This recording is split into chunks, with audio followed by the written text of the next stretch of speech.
मोदी सरकार के 12 साल पूरे हो चुके हैं। पिछले 12 साल में लगभग 89 पेपर लीक हुए और 6.5 करोड़ लोग इसका शिकार हैं।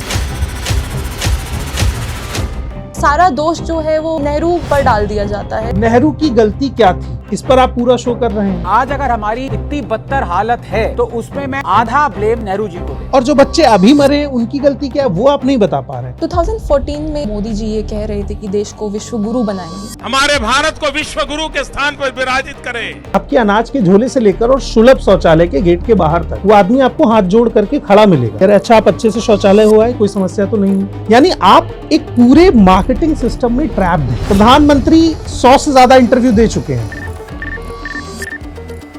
प्रेस कॉन्फ्रेंस एक भी नहीं। हमारे देश के पत्रकार प्रधानमंत्री से सवाल पूछते हैं कि आप बटुआ क्यों नहीं रखते। आप अपनी जेब में पर्स रखते हैं क्या? पर्स रखते हैं क्या? बटुआ जिसके अंदर पैसे होते हैं। मोदी जी भी हंस रहे हैं, पत्रकार भी हंस रहा है, हम टीवी के बाहर बैठ के भी हंस रहे हैं कि ये दोनों क्यों हंस रहे हैं। देश की स्थिति तो ऐसी नहीं है कि आप हंस सके। टीचर्स को बोल दिया कि वो 2 कौड़ी के टीचर्स हैं। YouTube वाले स्टार टीचर्स जिनको कुछ जानना ना कौड़ी। ये भाषा एक पत्रकार है। आपको कोई बोल दे कि आप 2 कौड़ी की पत्रकार हैं तो आपको कैसा लगेगा? मनमोहन सिंह को खारिज करके और इनको प्रधानमंत्री की कुर्सी पर बिठा के हमने हासिल क्या किया? प्रधानमंत्री के लिए बेशर्मी जैसा शब्द इस्तेमाल करते हुए बुरा लगता है, लेकिन रुपया उसी देश का गिरता है जिस देश का प्रधानमंत्री गिरा हुआ हो। ये बताने वाले नेता प्रधानमंत्री ही थे। जिस प्रकार से डॉलर मजबूत होता जा रहा, रुपया कमजोर होता जा रहा, विश्व व्यापार में भारत टिक नहीं पाए। बंदरगाह अडानी के पास है, पोर्ट अडानी के पास है, बिजली अडानी के पास है, सोलर एनर्जी अडानी के पास है, हवाई अड्डे अडानी के पास है, तो डिफेंस भी अडानी के पास है। तो देश भी अडानी को दे देते और मोदी जी थोड़े दिन गुफा में बैठे जहाँ से वो आए थे। एक आम आदमी जो इस देश में 1,10,000 रुपया कमा रहा है, वो लगभग 60,000 रुपए किसी न किसी तरीके के टैक्स में ही दे रहा है। इस देश में सबसे ज्यादा फ्रॉड साधुओं ने किया। प्रीति देवाय। रावण भी तो एक साधु बन के आया था ना जब सीता का हरण किया। एक बाबा जो हाथ से फोन मिला के हनुमान जी से बात करता है और वो आइडल है। दिल्ली की सीएम उसकी आरती उतार रही है, प्रधानमंत्री उसे अपना भाई कह रहे हैं। मेरे छोटे भाई धीरेन्द्र शास्त्री जी, आप मुझसे अभी कहें कि मैं आपकी बात कराता हूँ हनुमान जी से, या मैं आपसे कहूँ तो आप इसके बाद मेरे साथ पॉडकास्ट करेंगे? नहीं करेंगे। मूर्खता अपने पीक पर पहुंची है। बाबा आता है और उसके पीछे फिर 50 लोग सर हिलाते हुए आते हैं और उनको सर हिलाते हुए पता है कि उनको बीजेपी की बुराई नहीं करनी है, कांग्रेस की ही करनी है। ऐसा कौन सा भूत होता है? पॉलिटिकल भूत मैंने पहली बार देखा।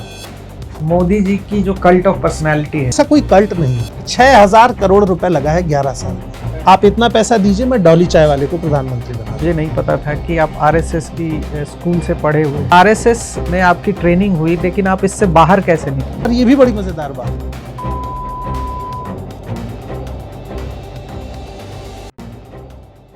राघव जी, बहुत बहुत शुक्रिया, आप हमारे प्लेटफॉर्म पर आए हैं। राघव जी, मोदी सरकार के 12 साल जो हैं वो पूरे हो चुके हैं और हर जगह जश्न मन रहे हैं, सब सेलिब्रेट कर रहे हैं, मोदी जी की आरती तक उतारी जा रही है। तो अगर आपसे मैं पूछूं कि मोदी सरकार के जो 12 साल हैं उन्हें आप इवैल्यूएट करें तो आप उनको कितने नंबर देंगे 10 में से? ये बड़ा सब्जेक्टिव हो जाएगा अगर हम नंबर देने की बात करें, पर जिस प्रोसेस में हम किसी गवर्नमेंट को इवैल्यूएट करते हैं वो सीधा सा प्रोसेस है कि एक सरकार ने अपने 12 साल पूरे किए हैं, तो कुछ 12 साल में कमिटमेंट भी हुई होंगी। जब आप 2014 में आए, वो कमिटमेंट कितनी फुलफिल हुई है। मैं एक वीडियो देख रहा था, एजुकेशन मिनिस्टर पूजा करने गए हैं उस पर और वो आरती उतार रहे हैं, उस चीज को सेलिब्रेट कर रहे हैं कि मोदी जी ने 4,399 दिन पूरे किए हैं। जैसे मोदी जी प्रधानमंत्री बन के पॉलिसी ना बना रहे हो, मजदूरी कर रहे हो, जिसका हिसाब रखा जा रहा हो।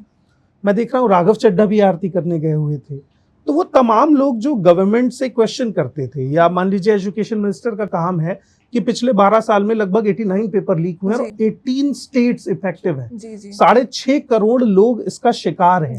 तो एजुकेशन मिनिस्टर की पहली रिस्पॉन्सिबिलिटी थी कि वो 12 साल पूरे होने की खुशी में इन सारे प्रोसेस को इवेल्युएट करते और कंक्लूजन पे पहुंचते। तो मुझे बहुत खुशी होती कि 12 साल पूरे होने पे आपने कुछ किया।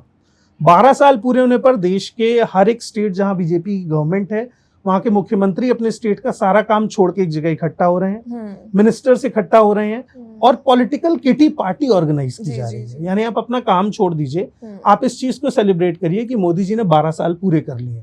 ये बात मैं बार बार इसीलिए कहता हूँ कि पॉलिटिशियंस और पॉलिटिक्स, इसमें विपक्ष भी इंक्लूड है, ये अपनी अपनी सक्सेस को सेलिब्रेट कर रहे हैं। हम बीजेपी से होप क्यों रखें? उसने तो 89 पेपर लीक कराए हैं और ये कहना गलत नहीं कि उन्होंने कराए, इसलिए क्योंकि रिस्पॉन्सिबिलिटी आपकी थी। मैं अपने घर में एक चौकीदार रखता हूँ और उससे एक चोरी हो जाती है, फिर 2 हो जाती हैं, फिर 89 चोरीज हो जाती हैं, तो क्या मैं उस चौकीदार को हटाऊंगा? नहीं। उस पर एक नया बबल बनाया जाता है कि अब जो है एयरफोर्स पेपर लेकर के जाएगी और मोदी जी उस पर निगरानी रखेंगे।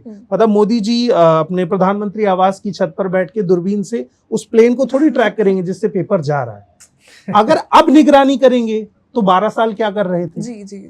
मोदी जी के 12 साल पूरे होने के खुशी में पूरे देश में जश्न मनाया जा रहा है। जैसा कि आपने कहा कि शिक्षा मंत्री जिनको मतलब पेपर लीक को लेकर डिसीजंस लेने चाहिए थे हार्ड, वो अभी मंदिर जा रहे हैं, आरती कर रहे हैं। मैंने सुबह सुबह आपके चैनल पे आपका एक रील देखा जिसमें आप ये सवाल पूछ रहे थे कि 12 साल तो हो गया, उन्होंने 12 बड़े वादे किए थे। 2 करोड़ रोजगार देंगे, काला धन वापस लाएंगे, 15-15 लाख खाते में आएगा, स्मार्ट सिटी से लेके मेक इन इंडिया से लेके तमाम वो 12 वादे आपने गिनाए। आपको लगता है कि 12 सालों में उन्होंने ऐसा कुछ डिलीवर किया है जिससे आम जनता को राहत मिला हो? मैं आपको कुछ फैक्ट्स बताता हूँ, उससे बहुत सारी चीजें क्लियर होंगी। पिछले 11 साल में, 12 भी ना कहें, 26 को हटा दें तो लगभग 89 पेपर लीक हुए हैं। 18 राज्य हैं और लगभग 3.5 करोड़ स्टूडेंट इफेक्टिव हैं। बिल्कुल। 8 बड़े मामले हैं जहां पर करोड़ों स्टूडेंट का भविष्य था। अब अगर 18 राज्य हैं तो कोई टॉप पर भी होगा। तो जब हम स्टेट वाइज जाते हैं तो सबसे ऊपर है हमारा राजस्थान, जहां पर लगभग 33 मामले ऐसे आए हैं जहां पेपर लीक हुए हैं, और दूसरे नंबर पर है गुजरात, जिसका मॉडल दिखा के पूरे देश को मूर्ख बनाया गया। बिल्कुल। गुजरात मॉडल, कोई स्टेट देश का मॉडल कैसे हो सकता है? देश का विजन स्टेट का मॉडल हो सकता है, ये बात तो समझ में आती है। खैर 2014 में जो भी हुआ उस पर हम नहीं जाते हैं, पर मैं ये सवाल उठाना चाहता हूं कि जब आप लगातार इवेल्युएट करते हो एक प्रोसेस को और आप देखते हो कि इतना पेपर लीक हुआ है और एक एजेंसी जो इसके कोर में है एनटीए, अब एनटीए पर पहुंचेगी तो एनटीए का आप ग्राफ देखिए। जेई मेंस 2021 लीक होता है, NEET UG 2021, UGC NET 2021, NEET UG 2024, UGC NET 2024, NEET UG 2025 और नीट यूजी 2026। एनटीए पर 500 करोड़ का जुर्माना क्यों नहीं लगाया जा रहा? बिल्कुल बिल्कुल, सवाल तो एक संस्था है ना, एक संस्था है जिसको आपने ठेका दिया है। ठेकेदार अगर खराब पुल बना दे तो तोड़ के दोबारा सही बनाता है। बिल्कुल। कोई भी कंपनी अगर सड़क बनाती है तो 10 साल तक उसकी मेंटेनेंस का ठेका उसी के पास होता है कि कहीं भी पैचवर्क होगा हम कंप्लीट करेंगे। तो ये इतना पैचवर्क होने के बाद एनटीए पर जुर्माना क्यों नहीं है? लीक किससे हुआ है? एनटीए से हुआ है। एनटीए कह रहा है पेपर लीक नहीं हुआ है, कुछ क्वेश्चन लीक हो गए हैं। मतलब आदमी मरा नहीं है, बस उसके पेट में चाकू मारा गया है, तो उसकी मरने का हम वेट करें। तो सरकार एक एजेंसी के ऊपर जुर्माना क्यों नहीं लगा सकती है? न्यूज क्लिक पर को आप बंद कर सकते हैं, एनडीटीवी को आप हड़प सकते हैं, तो एनटीए पर जुर्माना क्यों नहीं लगा सकते? 500 करोड़ का जुर्माना लगाइए ना एक बार, देखिए अगली बार से एनटीए का कोई पेपर लीक नहीं होगा। तो इसके कोर में कहीं ना कहीं मुझे लगता है कि बहुत बड़े माफिया बैठे हुए हैं जो ऑपरेट करते हैं पूरे सिस्टम को। और सबसे मजेदार बात इसमें यह है कि अगर आप देखेंगे ना जो लॉ आया है, अगर पेपर लीक होता है तो आईपीसी की धारा 420 लगती है और आईपीसी की धारा लगती है 120 बी, धोखाधड़ी। इस पूरे प्रोसेस में मैक्स टू मैक्स आपको 10 साल की सजा होगी और 1 करोड़ का जुर्माना होगा। मैं एक पेपर बेचता हूं 30 से 35 लाख में। बिल्कुल। तो अगर मैंने 100 पेपर बेच लिए तो मेरे पास 40 से 50 करोड़ रुपए आ गया। मैं जुर्माना देने में भी सक्षम हूं और मैं किसी को 1 करोड़ रुपए देके 10 साल जेल भेजने में भी सक्षम हूं। ये बिजनेस मॉडल है जिसको गवर्नमेंट लॉ भी सस्टेन नहीं कर पा रहा है।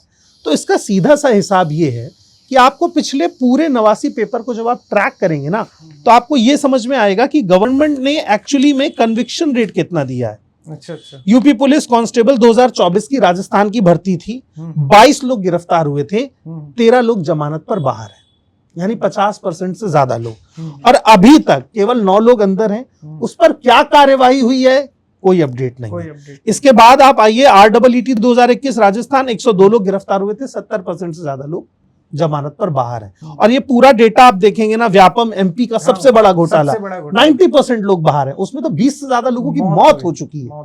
तो ऐसा नहीं है कि कांग्रेस आएगी तो पेपर लीक रोक देगी, आप किसी विपक्ष के भरोसे बैठ जाएं। पेपर लीक इस देश में 2008 से लगातार हो रहे हैं। बीजेपी एजेंडा लेकर आई थी कि हम होने नहीं देंगे, उसने वो रिकॉर्ड भी ब्रेक कर दिया जो कांग्रेस का बना हुआ था। उसने कहा कि हम अपने तरह से थोड़ा बेहतर लीक करके दिखाते हैं।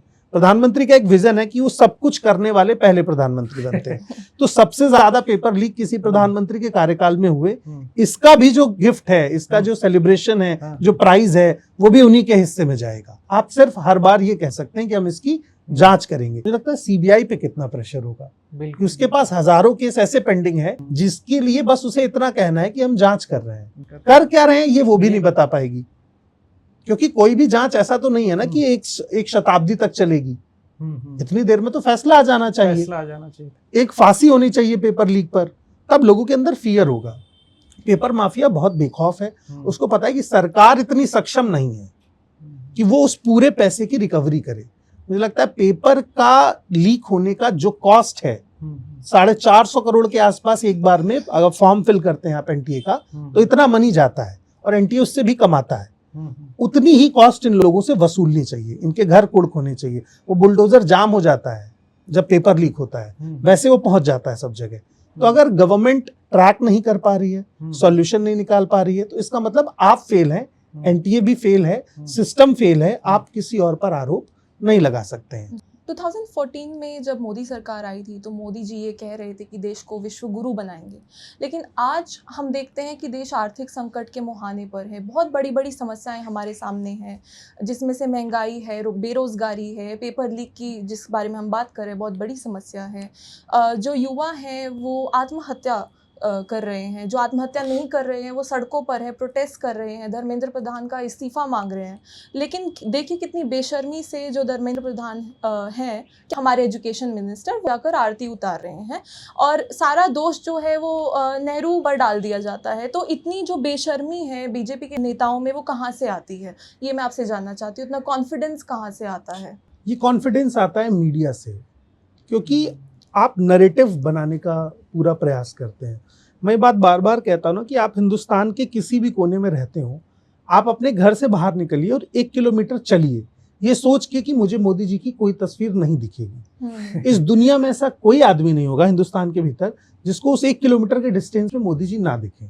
आपके अनाज के झोले से लेकर और सुलभ शौचालय के गेट के बाहर तक वो आदमी आपको हाथ जोड़ करके खड़ा मिलेगा कि अरे अच्छा आप अच्छे से शौचालय हुआ है, कोई समस्या तो नहीं हुई।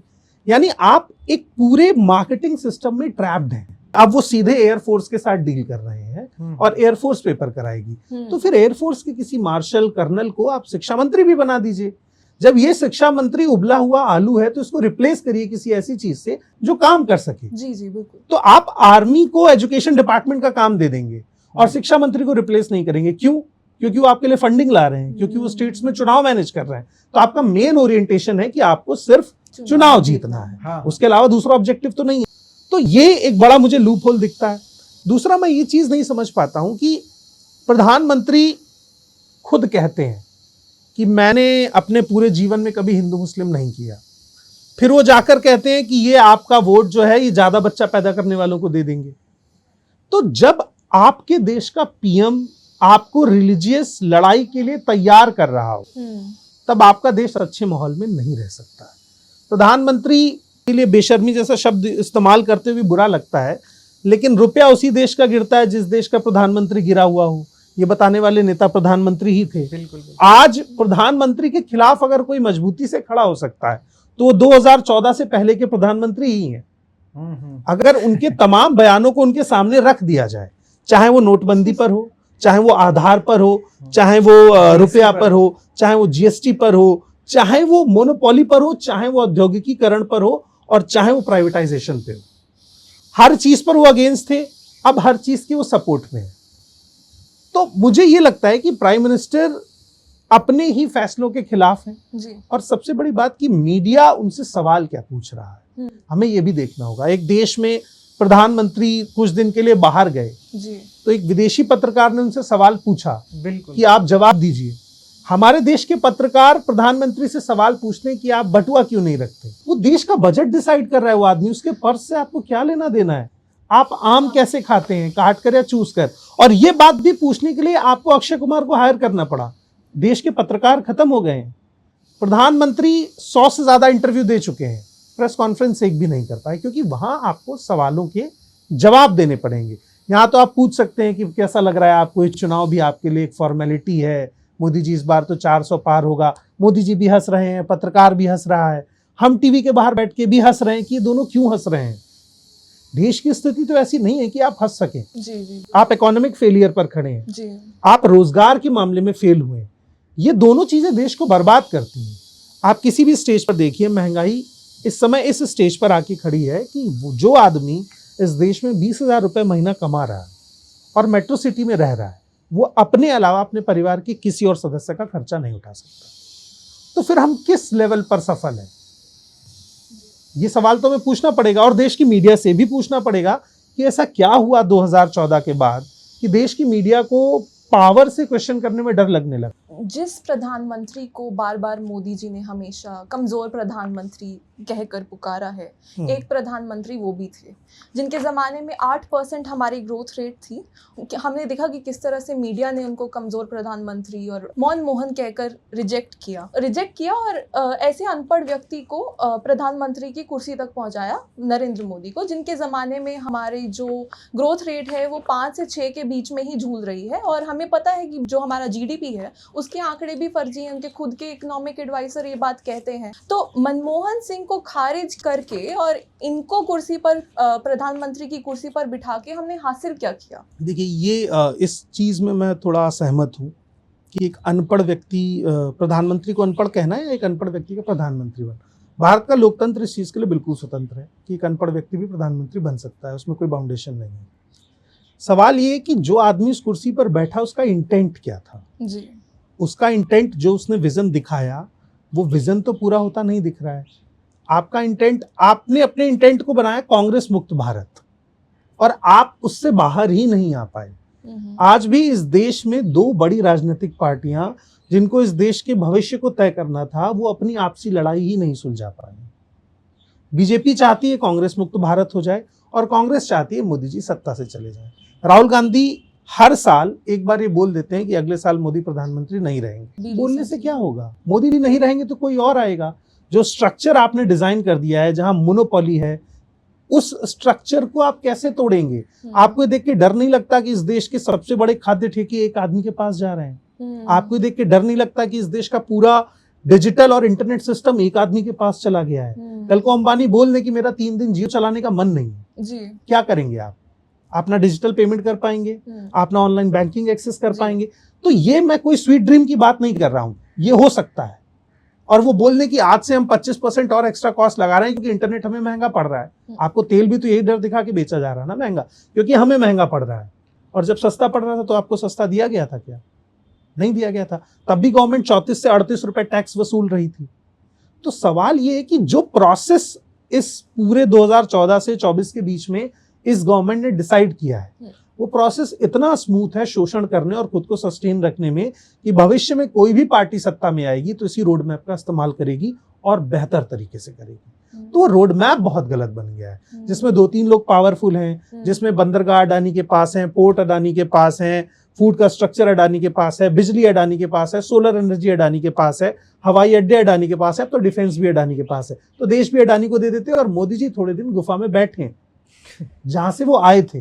क्योंकि जब देश का सारा स्ट्रक्चर आप एक उद्योगपति को दे रहे हैं तो हम उससे कैसे लड़ेंगे?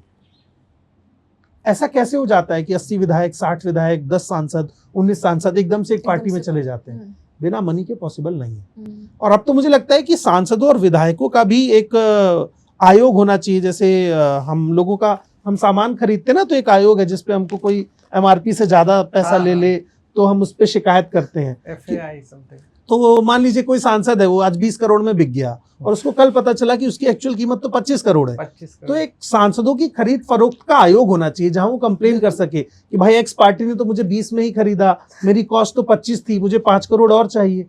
एक आयोग ऐसा भी होना चाहिए इसमें जनता तय करे कि जो बिका है क्या वो सही दाम पे बिका है। क्योंकि जब ये इतना ट्रांसपेरेंट है कि कल तक जो एकदम TMC के लिए मरने को तैयार थे आज वो बीजेपी में है, राघव चड्ढा पेपर लीक पर बोल ही नहीं रहे हैं। तो आप पार्टी बदल लेते हैं, मन भी बदल जाता है, सोच भी बदल जाती है। ऐसा तो नहीं, आइडिया ऑफ पॉलिटिक्स कैसे किसी का चेंज होगा? वो सिर्फ और सिर्फ मनी से चेंज हो सकता है।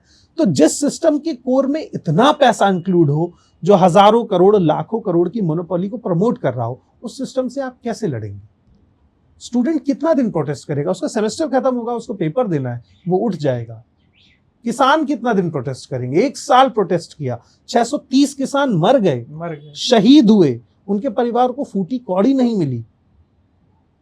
तो जब आप ये जानते हैं कि मैं किसी भी प्रोटेस्ट को दबा सकता हूं, मैं मीडिया से ब्लैकआउट करा सकता हूं, बड़े मीडिया घराने सारे कब्जे में हैं, तो आप कैसे ऑपरेशन करेंगे? फिर आप नहीं कर सकते ना, उसका कोई इंटेंट ही नहीं है। और मैं अडानी का आपको एक ग्राफ दिखाता हूं कि पिछले कुछ सालों में क्या हुआ है। पिछले कुछ सालों में हुआ है कि हवाई अड्डे 8 हवाई अड्डे एक पार्टी के पास है। अडानी के पास अहमदाबाद का है, कितने साल की लीज के लिए? 50 साल की लीज के लिए। मतलब मोदी जी की अगली पुश्त भी अगर चली जाए तो भी वो लीज अडानी के पास रहेगी। यानी मोदी जी के हाथ में नहीं था, वरना 200 साल के लिए भी वो अडानी को दे देते। 50 साल के लिए अहमदाबाद, लखनऊ 50 साल के लिए, कर्नाटक का मंगलुरु, जयपुर, गुवाहाटी, तिरुवनंतपुरम, मुंबई और नवी मुंबई, ये 8 हवाई अड्डे 50 साल की लीज के लिए अडानी के पास है। तो आप सोचिए हवाई अड्डा देश की कितनी बड़ी एंटिटी होती है, जहां से आपका आर्मी ऑपरेशनल कॉस्ट लगती है, आर्मी ऑपरेट करती, वो 8 आपने अडानी को दे दिए। उसके बाद आप आते हैं 13 पोर्ट भी अडानी के पास है, और ये सब भी लंबे समय की लीज पर है।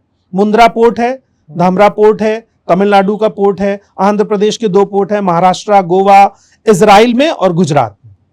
आपने पोर्ट भी दे दिए, आपने हवाई अड्डे भी दे दिए। अब इसके बाद जो इंपोर्ट और एक्सपोर्ट है उस पर किसकी मोनोपोली होगी? जाहिर सी बात अडानी की होगी। अडानी सस्ता तेल खरीदेंगे, अंबानी सस्ता तेल खरीदेंगे रूस से, और आपको तेल महंगा दिया जाएगा, क्योंकि लड़ाई चल रही है स्टेट ऑफ हॉर्मुज में। भाई रूस से तेल रहे हैं अंबानी, तो स्टेट ऑफ हॉर्मुज से क्या लेना देना? आप हमें उस कॉस्ट पर दो ना। पर नहीं, क्योंकि अंबानी खुद भी महंगा बेच रहे हैं और गवर्नमेंट उनसे महंगा खरीद रही है। तो इस देश में उद्योगपति, बाबा, सरकार, इन तीनों ने मिलकर कॉकस बनाया है जिसके सेंटर में मनी है, और हम बस बैठ के देख रहे हैं कि शायद कुछ हमारे हिस्से में कभी आके गिर जाए। तो ये पूरा ऑपरेशन ही इस तरह से चल रहा है जिसमें सिर्फ एक आदमी प्रॉफिट में रहेगा, इंडस्ट्रियलिस्ट, और पब्लिक कभी भी प्रॉफिट में नहीं आएगी। आप सोचो ना, एक आम आदमी 28% जीएसटी देता है, इनकम टैक्स देता है, रोड टैक्स देता है, टोल टैक्स देता है, हर एक प्रोडक्ट पर टैक्स देता है, और प्रधानमंत्री ने अपने मुंह से कहा था 1 नेशन 1 टैक्स। तो वो जब सुबह उठ के खुद आईना देखते होंगे तो उन्हें नहीं लगता होगा कि मैं कितना बड़ा डिसकमिटमेंटफुल पर्सन हूं जो अपनी कहीं किसी बात पर नहीं रह पाया। मतलब आप 8 लेयर ऑफ टैक्सेस, मैं कहां से दूंगा इतना पैसा?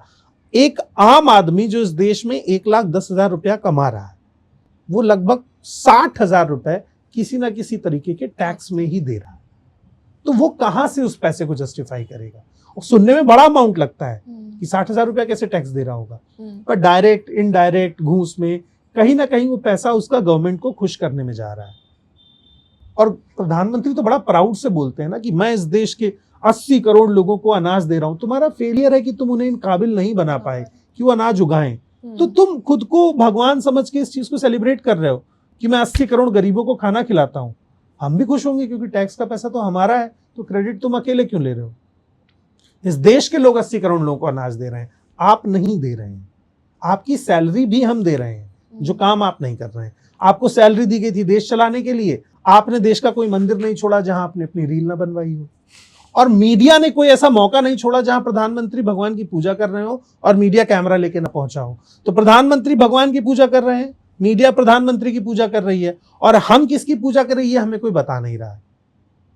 तो क्वेश्चन यही है कि आपका काम नहीं था पूजा करना, आप करिए पूजा। बहुत व्यक्तिगत मसला है, हम भी करते हैं, आप भी करते हो, लेकिन क्या मैं अपनी पूजा का लाइव टेलीकास्ट करता हूं? पर आप तो करते हैं। चुनाव में जिस दिन वोटिंग होती है उस दिन आचार संहिता लगती है, आप नहीं कुछ कर सकते हैं। प्रधानमंत्री जी को उसी दिन पूजा करनी होती है जिस दिन वोटिंग होती है। तो भारत का सेंटिमेंट भी वैसा है, उनको लगता है यार देखो कितना भला आदमी है, गमछा ओढ़ के तिलक लगा के पूजा कर रहा है, दे दो इसको वोट।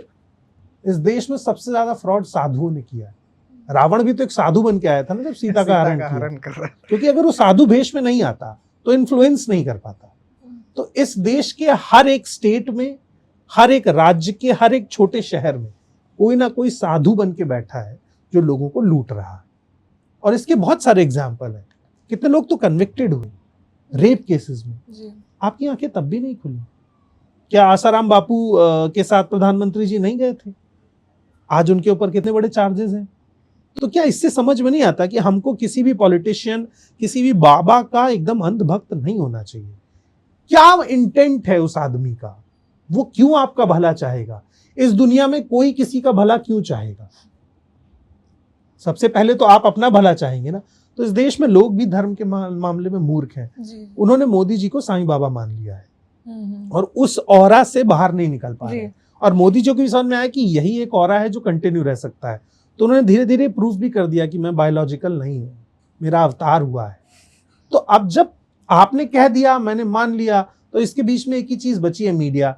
मीडिया ने भी मान लिया है कि मोदी का सीना जो है वो सलमान खान से 3 इंच ज्यादा चौड़ा है, उनके चेहरे पर अलग तेज दिखता है। अब वो अलग तेज क्या है, उसकी डेफिनेशन ही नहीं है कहीं, तो मैं उसे कैसे डिफाइन करूं कि वो कौन सा तेज है?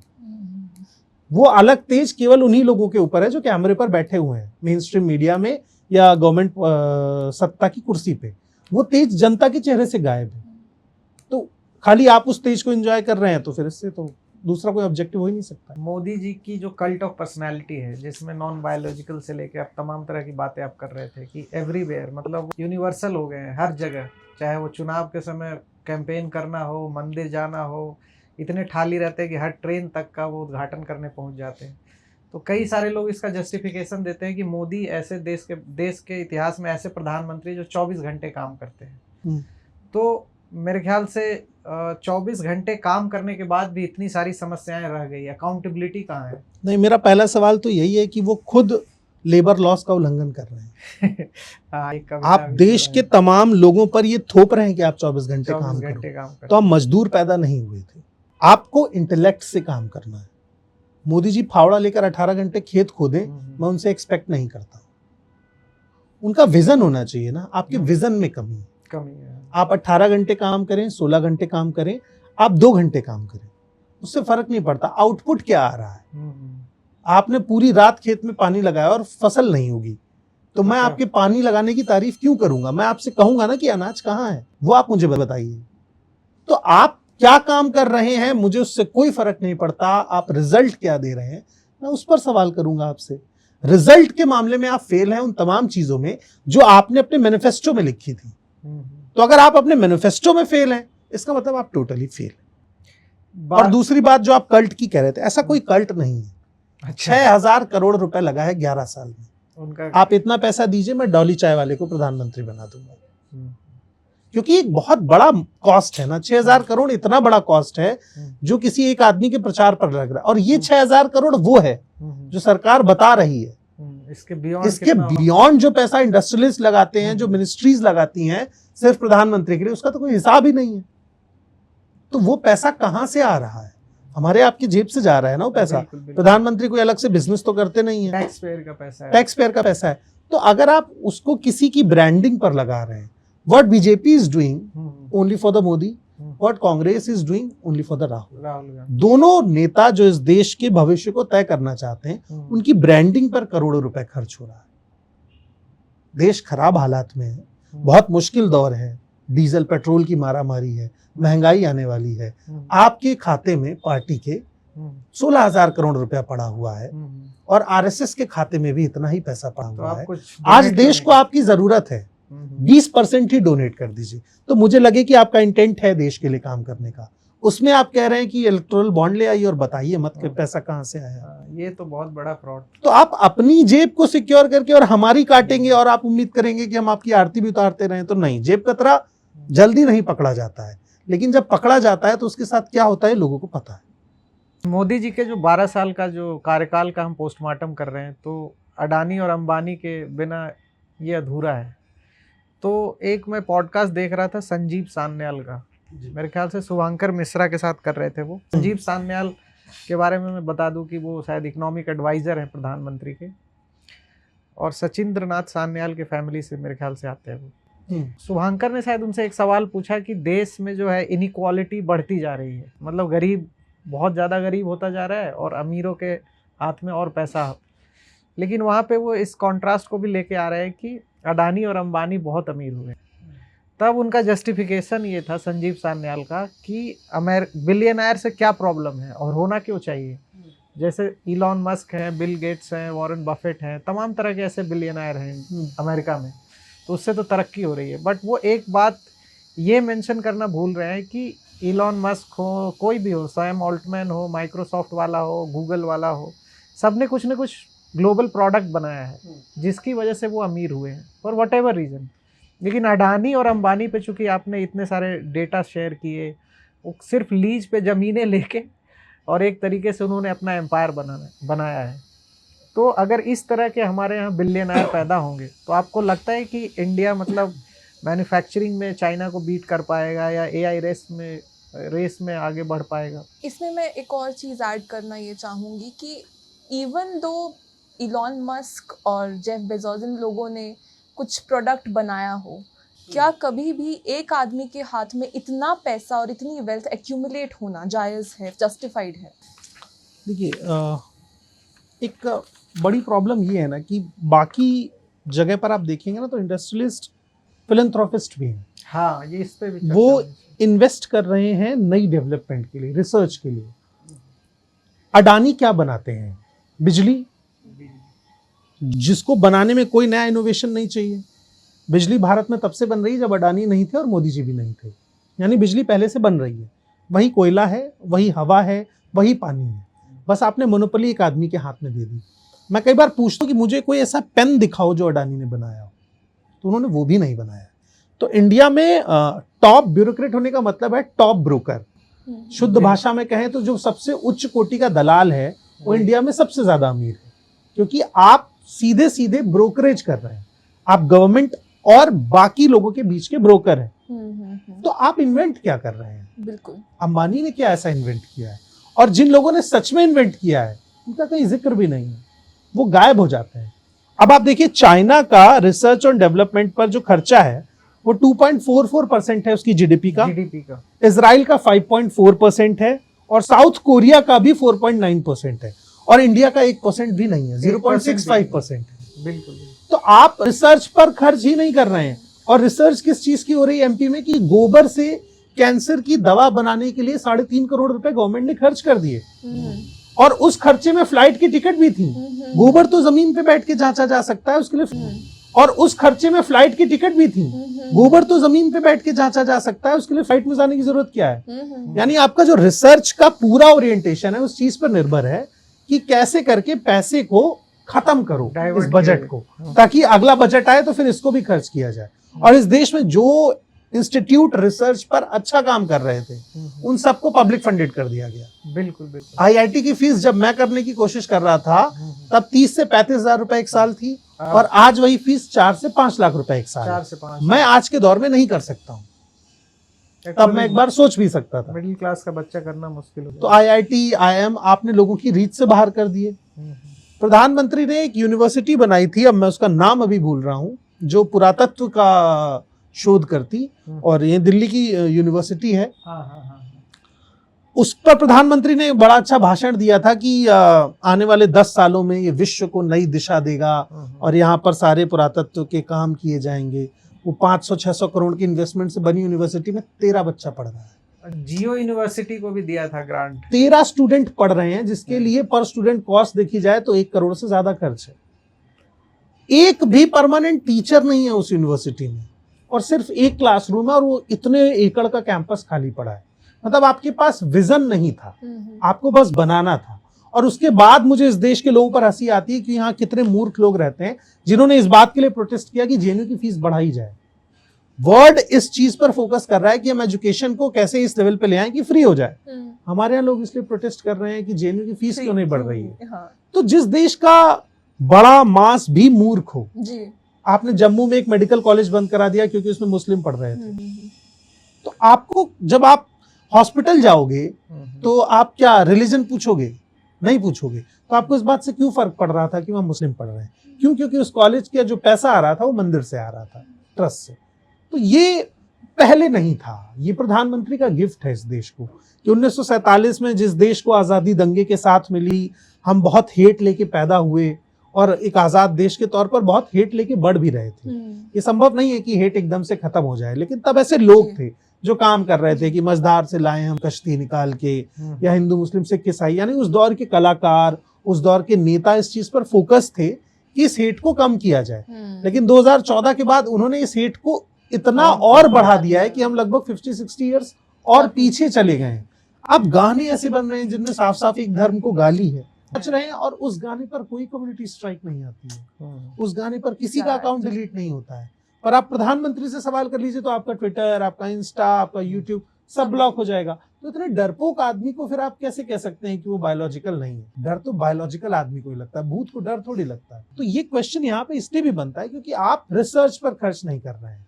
आपके देश में आइडल कौन है? एक बाबा जो हाथ से फोन मिला के हनुमान जी से बात करता है, और वो आइडल है। दिल्ली की सीएम उसकी आरती उतार रही हैं, प्रधानमंत्री उसे अपना भाई कह रहे हैं। आप मुझसे अभी कहें कि मैं आपकी बात कराता हूं हनुमान जी से, या मैं आपसे कहूं, तो आप इसके बाद मेरे साथ पॉडकास्ट करेंगे? नहीं करेंगे। लेकिन इस देश में इसके बाद भी उनकी फैन फॉलोइंग है। यानी कुछ तो ऐसा हुआ है कि मूर्खता अपने पीक पर पहुंची है, और मीडिया भी उसे सेलिब्रेट कर रहा है। मीडिया भी पर्ची वाले बाबा को चाहता है, और फिर मीडिया उनसे पूछता है कि इस देश का जातिवाद दूर कैसे होगा। वो है कौन जिससे आप पूछ रहे हो? उसकी अपनी ग्रेजुएशन की डिग्री उसको नहीं पता है कहां पर है। ये तो पॉलिसी मेकर्स डिसाइड करेंगे ना। तो बाबा पढ़ा रहे हैं, नेता पूजा कर रहे हैं, टीचर्स जनगणना कर रहे हैं, और स्टूडेंट कहीं पर भीड़ का हिस्सा बन के तलवारें लहरा रहे हैं, गाने गा रहे हैं। पूरे देश का स्ट्रक्चर को आपने एकदम डिमोलिश कर दिया। हम देखते हैं कि पिछले 12 सालों में अडानी और अंबानी की वेल्थ कितनी हद तक बढ़ी है। ऑक्सफैम की रिपोर्ट कहती है कि देश के 1% लोगों के हाथ में देश की 40% संपत्ति है। तो मैं आपसे जानना चाहती हूँ कि क्या यही है मोदी जी का अमृतकाल? क्योंकि ऐसा लगता है कि जो 12 साल हुए हैं मोदी सरकार के, वो actually they were the 12 years of serving Adani and Ambani. देखिए, इसमें एक चीज आपको समझनी पड़ेगी। 2013 में जो फोर्ब्स की रैंकिंग थी उसमें अडानी थी 609 नंबर पे, और 2023 तक आते आते अडानी नंबर 2 पर आ गए। मतलब इतनी तरक्की अगर इंडिया ने भी की होती तो मैं एडजस्ट कर लेता कि नहीं, अडानी रिच हुए तो क्या हुआ, इंडिया भी तो अमेरिका के बराबर पहुंचा है। आज अमेरिका डिसाइड कर रहा है कि इंडिया किससे ऑयल खरीदेगा, किससे नहीं खरीदेगा, इंडिया क्या इंपोर्ट करेगा, क्या एक्सपोर्ट करेगा। कौन होता है ट्रम्प जो ऐसे बोलेगा कि Modi is a good man, मैं उसका पॉलिटिकल करियर नहीं खराब करना चाहता। इट मीन्स कि समहाउ आप किसी एक चीज से प्रेशर में है। और मैं ये बात बार बार कहता हूं कि अगर देश के प्रधानमंत्री किसी डर में है, किसी दबाव में है, और इस वजह से उन्हें गलत फैसले लेने पड़ रहे हैं, तो इससे बेहतर है कि वो कुर्सी छोड़ दें या इस देश की जनता को बता दें। क्योंकि भारत कमजोर लोगों का देश नहीं है। हमने आजादी 200 साल 300 साल लड़ के ली है, तो एक आध साल और लड़ लेंगे, सैक्रिफाइस कर लेंगे। पर आप क्यों ऐसा कर रहे हैं? तो ये हमें देखना पड़ेगा कि अडानी 2013 में 3.6 अरब की वेल्थ को ओन करते थे, और ये वेल्थ उनकी पहुंच गई है 2023 तक आते आते 88 अरब, और करंट सिचुएशन में वो टॉप 20 में है। यानी वो ग्रोथ मल्टीप्लाई होती जा रही है। आप जब ये आंकड़े बोल रहे हैं तो मैं इमेजिन भी नहीं कर पा रही हूँ। आई मीन आम आदमी इमेजिन भी नहीं कर सकता वो कितना पैसा है। हाँ, नहीं कर सकता। जितने बड़े इस देश में घोटाले होते हैं उतना अमाउंट इस देश के आम आदमी ने कभी देखा ही नहीं है। वो बड़ा नेचुरल सा लगता है कि 16 लाख करोड़ का घोटाला हो गया, 15,000 करोड़ का घोटाला हो गया। मुझे तो 15,000 ही मिलने हैं। मुझको वो 3 बार गिनने पड़ते हैं कि कहीं 500 कम तो नहीं दे दिए मालिक ने। तो आप इतने बड़े अमाउंट को कैसे सोच पाओ? Exactly. तो अडानी ने सिर्फ, अभी मैंने पोर्ट और हवाई अड्डे आपका जिक्र किया, इसके अलावा भी बहुत सारी ऐसी चीजें हैं जो अडानी ने एक्वायर की हैं, जिसमें से सबसे इंपॉर्टेंट चीज है बिजली और जो रिन्यूएबल एनर्जी है। उसमें से आप देखेंगे तो एक कावड़ा प्रोजेक्ट है गुजरात में, एक सोलर प्रोजेक्ट है सरकारी, यूएस में उसकी जांच भी चल रही है, बिहार का भागलपुर है, बांग्लादेश का पीएसए है, और अडानी ट्रांसमिशन तो ऑलरेडी काम कर ही रहा है। तो ये बिजली बनाने के जितने रिसोर्सेज हैं वो सारे अडानी के पास चले गए। इसके बाद आती है कोयले की खदानें, तो उसमें से आपका हसदेव अरण्य, सबको पता है कि क्या हुआ वहां पर, और लगभग 4 लाख पेड़ कटे। तो ये मुझे बड़ा डबल स्टैंडर्ड लगता है कि एक पेड़ माँ के नाम और बाकी सारे पेड़ अडानी के नाम। तो अडानी आपकी माँ से भी बड़े हैं। दूसरा आप आते हैं, ये छत्तीसगढ़ का कोल ब्लॉक है परसा, वहां पर भी, वहां से तो पूरी आदिवासी कम्युनिटी को ही विस्थापित कर दिया गया क्योंकि वहां पर लैंड एक्विजिशन हुआ, जंगल कटे। उसके बाद आता है गेर छत्तीसगढ़ का, केटे छत्तीसगढ़ का, और अभी ऑस्ट्रेलिया में भी एक खदान अडानी को मिली। अब एक और नई बात आप समझिए, प्रधानमंत्री कह रहे हैं कि सोना मत खरीदिए। 10% टैक्स भी बढ़ा दिया जो बाहर से सोना आता है उस पर, और सोने की खदानें किसको दी जा रही हैं? अडानी को। यानी 1 से 1.5 साल बाद इस देश का जो मेटल है उस पे किसका पूरा होल्ड होगा? अडानी का। अडानी का। फिर वही सोना आपको और महंगे दाम पे दिया जाएगा, और ये जितने कल्याण ज्वेलर्स और ये छोटे छोटे ज्वेलर्स बैठे हुए ना, उनकी सबकी दुकानें बंद होगी और सोना एक सेंट्रलाइज सिस्टम से ही बिकेगा जो अडानी के हाथ में होगा। छोटे छोटे हब्स होंगे, आप खरीदिए, और फिर क्या होगा? गोल्ड का रेट एक ही आदमी डिसाइड करेगा। तो क्या ये अंग्रेजों से भी ज्यादा बड़े लुटेरे हैं? नहीं, अंग्रेजों, देखिए, दो लुटेरे को कंपैरिजन करना ही गलत है। कोई बड़ा लुटेरा और कोई छोटा लुटेरा है तो वो लुटेरा ही। जी जी। छोटा इसलिए क्योंकि उसको बड़ी लूट करने का ऑप्शन नहीं मिल रहा है। अगर उसको मिलेगा तो वो भी बड़ा लुटेरा बनेगा। अंग्रेजों ने एक सिस्टम तो दिया। हाँ। अंग्रेजों की 3 अच्छी चीजें जिसकी तारीफ करनी चाहिए। उन्होंने इंडिया के कास्ट सिस्टम को चैलेंज किया, और वहां से जो सवर्णों की मोनोपोली थी वो टूटी। जी। राजा का बेटा राजा बनेगा, इस परंपरा को तोड़ने में अंग्रेजों का बहुत बड़ा योगदान था। ट्रेन आने से कल्चरल ट्रांसमिशन बढ़ा, तो लोगों को पता चला कि नहीं, हमारा राजा तो ज्यादा शोषण कर रहा है, पड़ोस वाला तो कम करता है, उसके यहाँ तो 3 किलो गेहूं भी देता है, तो यहाँ भी डिमांड करने की कैपेसिटी डेवलप हुई। और दूसरा, वो एजुकेशन के बारे में सोच रहे थे। वो उस समय एजुकेशन पॉलिसी लेकर के आए थे। भले वो इंग्लिश पढ़ा रहे थे, वो हमें अंदर से अंग्रेज बनाना चाहते थे, सब कुछ ठीक बात है, लेकिन सवाल तो ये कि आपने तो उनकी जितना काम भी नहीं किया है। प्रधानमंत्री बिना टेलीप्रॉम्प्टर के पढ़ नहीं पा रहे हैं, तो ये आप इतने बड़े बड़े इंटरव्यू देने के बाद आप बिना टेलीप्रॉम्प्टर के नहीं पढ़ पा रहे हो, इसका मतलब आपके इंटरव्यू भी प्री प्लान्ड है और आप उन्हें याद करके देते हैं, क्योंकि आप सवाल देखेंगे तो सेम है। सवालों में कहीं ऐसा सवाल नहीं है कि आप बताइए ये कमिटमेंट पूरी क्यों नहीं हुई। सवाल ऐसे है कि अपने BFF के बारे में बताइए। मुझे कोई आज तक के रिकॉर्ड में, आप भी यहाँ बैठे हैं, प्रधानमंत्री ने जो डिग्री की है वैसी डिग्री भी एंटायर पॉलिटिकल साइंस नहीं मिलती। वो एक अकेले आदमी जिन्होंने ऐसा किया, भी नहीं मिलता, लेकिन कोई क्लासमेट तो होगा उनका, कोई टीचर रहा होगा जिसने उन्हें पढ़ाया हो, कोई रिक्शा वाला स्कूल ले जाता होगा उनको, कोई तो होगा जो उनके एजुकेशन रिकॉर्ड को दिखा सके। जिसमें से 22 साल तो उन्होंने भिक्षा मांगी है, तो भिक्षा मांगते हुए कैसे पढ़े वो? ये सब तो बहुत व्यक्तिगत हो जाता है, मगर क्योंकि आपने इसे व्यक्तिगत किया है, उसी बीच वो पेरिस भी जाके आते हैं, इसलिए हमें पूछना पड़ेगा। नहीं, ये उन्होंने नहीं बताया कि भिक्षा उन्होंने कहाँ पर मांगी। तो हो सकता है वहां भी उनका यही रोजगार है जब वो इस चीज को मेंशन कर रहे हैं। तो मुझे ये बड़ा, मतलब, आप पॉलिटिक्स को ड्रामेटाइज मत करिए। आप अपना ट्रॉमा क्यों शेयर कर रहे हो मुझसे? आप इतना ट्रॉमेटाइज थे तो आपको नहीं आना चाहिए था पॉलिटिक्स में। आप पहले अपने ट्रॉमा से कंसोल करते, किसी अच्छे साइकेट्रिस्ट के साथ बैठते, कुछ सेशन लेते, और जब आपको लगता कि आप अब ट्रॉमेटाइज नहीं है तब आप देश चलाते। आपसे कुछ भी हो जाता है, आप अपना ट्रॉमा रख देते हो आके सामने कि मैं बहुत दुखी हूँ, मेरी माँ को गाली दी गई बिहार में। आप नहीं बताते तो लोगों को पता भी नहीं चलता। आपने बताया कि आपकी माँ को गाली दी गई, और आप उस गाली पर बिहार का चुनाव लड़ रहे हो। मतलब आपके पास कोई मुद्दा ही नहीं है बिहार में। अमित शाह जाके कह रहे हैं कि हम 850 करोड़ रुपए बिहार में देंगे ताकि यहाँ माँ जानकी की जन्मभूमि बन सके। उस बिहार में जहां एम्स बन रहा है 10 साल से और बन नहीं पा रहा है। 1000 करोड़ रुपए एम्स के गेट पे खर्च हो गया है। कब बनेगा? उससे कम लागत में इन्फ्लेशन के हिसाब से इंडिया गेट बन गया था, दिल्ली का भी और मुंबई का भी, और आप एम्स का गेट नहीं बना पा रहे हैं। बिहार में हॉस्पिटल्स नहीं है, स्कूल्स नहीं है। जब मैं मर ही जाऊंगा तो जानकी जन्मभूमि जाके क्या करूंगा? छोटी बीमारियों के लिए बिहार में जो CHCs होते हैं वो कैपेबल नहीं है कि आपको दवा दे पाए बुखार की। तो आप बड़े हॉस्पिटल का तो इमेजिनेशन ही छोड़ दीजिए। स्कूलों के हालात इतने बदतर हैं बिहार में कि बारिश के समय तालाब कौन सा है, स्कूल कौन सा है, जाकर पता नहीं लगा पाएंगे। तो गवर्नमेंट को इस पर खर्च करना चाहिए था। पर गवर्नमेंट क्या जानकी की जन्मभूमि बनाएंगे, राम की जन्मभूमि बनाएंगे, यहाँ पर 30 फीट का शिवलिंग बनाएंगे, वहां पर ये धाम बनाएंगे। अब वहां पर एक नया आ गए हैं ये हमारे धीरेन्द्र शास्त्री, तो एक और नया धाम बनेगा। धीरेन्द्र शास्त्री को इंटरनेशनल फंडिंग अलाउड है, जबकि हिंदू धर्म भारत के अलावा और कहाँ है? सही। तो वो ऑस्ट्रेलिया से फंडिंग क्यों ले रहे हैं? वहां कौन सा हिंदुत्व फैला रहे हैं? कि वो पैसा जब आएगा तो किस काम में लगेगा? सरकार के प्रचार। इसलिए उनको इंटरनेशनल फंडिंग अलाउड है, उसके अलावा किसी को नहीं अलाउड है। छोटे छोटे एनजीओ को आप बंद करा दे रहे हैं, और जो धर्म के नाम पर एनजीओ चल रहे हैं उसमें भी क्लॉज लिखा है रिलीजन ब्रैकेट में हिंदू।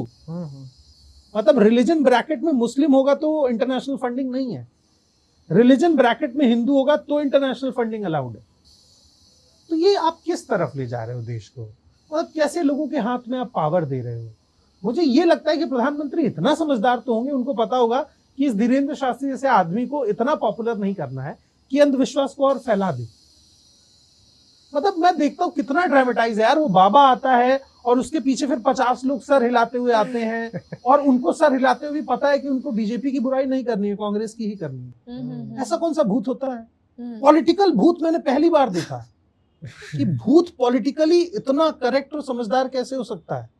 तो आप यानी एक पूरा सेट क्रिएट कर रहे हैं, हाँ। एक ड्रामा क्रिएट कर रहे हैं, हाँ। इस देश के लोगों को डराने के लिए, समझाने के लिए, जहां भूत भी बीजेपी प्रेमी है और कांग्रेस से नफरत करता है। साइंटिफिक टेम्पर खत्म कर रहे हैं। साइंटिफिक टेम्परामेंट तो टोटली डेड है। हाँ, जबकि हमारा कॉन्स्टिट्यूशन का आर्टिकल 51 ये कहता है that you have to promote scientific temper and rational thinking. नहीं तो अगर प्रधानमंत्री नाले से गैस बना रहे हैं तो फिर साइंटिफिक टेम्परामेंट रह कहाँ गया? आपने खुद डिसाइड किया ना कि बादल हैं, क्लाउड हैं, रडार से बचा जा सकता है। मुझे तरस आता है उन वैज्ञानिकों पर जो सरकार के लिए काम कर रहे हैं कि वो कितना अफसोस में रहते होंगे कि यार ये बात तो इन्होंने बहुत गलत बोली है और अभी इसको डिफेंड भी करना पड़ेगा जाके। जिस आदमी ने चंद्रयान भेजा उसकी शक्ल लोग भूल गए। गांव में लोगों को पता है कि मोदी जी 18 घंटे काम करके चंद्रयान भेजे हैं, मोदी जी साइंटिस्ट हैं। तो ये गांव में पहुंचा कैसे? ये अंजना ओम कश्यप, ये सुधीर चौधरी, अशोक श्रीवास्तव, रूबिका लियाकत, इन लोगों ने पहुंचाया ना। मोदी देव पुरुष हैं, मोदी महापुरुष हैं। ये हेडलाइन टीवी पर क्यों चल रही है? ये बिना फंड के कैसे चल सकती है? नहीं चल सकती। कोर में पैसा होता है तब ये जाकर के होता है। तो आज जितनी भी मीडिया प्रधानमंत्री की तारीफ कर रही है, इसके कोर में सिर्फ और सिर्फ मनी। जब ये मनी रुकेगी, ये फ्लो रुकेगा, तो जिस पर भी इन्वेस्ट होगा उसकी तारीफ शुरू हो जाएगी। जरा मीडिया के रोल को थोड़ा सा डिटेल में बात कर लेते हैं। हमें पता है कि मीडिया इज एन अपरेटस जो कॉरपोरेट के हाथ में है, अडानी अंबानी के हाथ में है। और हम देखते हैं कि कैसे जो इम्पोर्टेंट मुद्दे हैं जो आम जनता को डेली बेसिस पर अफेक्ट कर रहे हैं, बेरोजगारी का मुद्दा है और महंगाई का मुद्दा है, ये सब मेन स्ट्रीम मीडिया से बिल्कुल गायब है। और हम देखते हैं कि कैसे बाबाओं को बिठा दिया जाता है और हिंदू मुस्लिम डिबेट्स किस तरह से एक मौलाना को बिठा दिया जाता है। वो असलियत में मौलाना है या नहीं वो हमें नहीं पता। जब भी शीतल सर हमारे पॉडकास्ट पर आते हैं तो एक बात ये ज़रूर कहते हैं कि मीडिया जो है वो अल्सेशियन डॉग की तरह काम करता है, एक कुत्ते की तरह काम करता है जिसका काम है विपक्ष को काटना, जनता को काटना और माइनॉरिटीज को काटना। आप मोदी राज में जो मीडिया का रोल है उसको कैसे देखते हैं और कैसे उसका कॉर्पोरेट से नेक्सस रहा है? देखिए, मीडिया को समझने से पहले हमें समझना पड़ेगा कि मीडिया का एक्चुअल काम क्या है। मीडिया का एक्चुअल काम ये है कि गवर्नमेंट अपने काम का कमिटमेंट करती है, उसका पूरा इवैल्यूएशन करती है, CAG उसकी रिपोर्ट बनाती है। मीडिया उन लूप होल्स को कवर करती है जो सरकार को नहीं पता है। जैसे आपने बोला कि मैंने उज्ज्वला योजना लागू की और हर घर गैस पहुंच गई, आपको रिपोर्ट मिल गई। मीडिया बताएगी कि एक्चुअली में कहाँ नहीं पहुंची, और आप उसे ऐसे कंसिडर करते हैं कि अच्छा वाह, आपने मुझे एक ऐसी चीज बता दी जहां हम फेल हुए, तो चलो इसको हम कवर अप कर लेते हैं। इंडिया में स्ट्रक्चर डिमोलिश हो गया था 2002-2003 के समय। ऐसा नहीं है कि ये मीडिया जो है अभी सिर्फ मोदी जी की तारीफ कर रही है। यही सुशांत सिन्हा तब सोनिया गांधी को देश की सबसे ताकतवर महिला बताते थे और राहुल गांधी को इंडिया का सबसे हैंडसम बैचलर बताते थे। वही आज उन्हें कुछ और बता रहे हैं। कुछ और तो ऐसा नहीं है। इस भ्रम में जो आज इंडिविजुअल क्रिएटर काम कर रहे हैं, लोग यूट्यूब चैनल चला रहे हैं, उनको लग रहा है ना कि कल सरकार बदलेगी तो उनकी पूछ होगी। नहीं, कल भी यही लोग मीडिया में रहेंगे, बस ये अपने मालिक बदल लेंगे। भ्रम में मत रहिए कि कांग्रेस आ जाएगी तो अंजना ओम कश्यप को जेल हो जाएगी या सुधीर चौधरी को जेल में डाल दिया जाएगा। क्यों डाल दिया जाएगा? आप जो काम अभी कर रहे हैं आपको तब भी वही काम करना है। आप आज भी सरकार के पैर दबा रहे हैं और आपको कल भी सरकार के पैर दबाना है, और जिसकी आपको 25-30 साल की प्रैक्टिस है, तो उसमें आप मेरे सीनियर हैं, वहां मैं आपका कंपटीशन नहीं कर सकता हूं। अब अगर हम इसका कॉर्पोरेट स्ट्रक्चर देखते हैं तो एबीपी न्यूज सरकार फैमिली के पास 99.99% की होल्डिंग्स है। इसका मतलब है कि एक परिवार पूरा एक मीडिया चैनल को ऑपरेट कर रहा है। कितना आसान है उस परिवार से बार्गेन करना?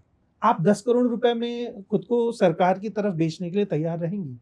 20 में, 30 में, कोई एक अमाउंट आएगा, और जब मुझे पता है कि मुझे आपसे काम कराना है तो मैं आपको उस अमाउंट तक ले जाऊंगा और कन्विंस करूंगा।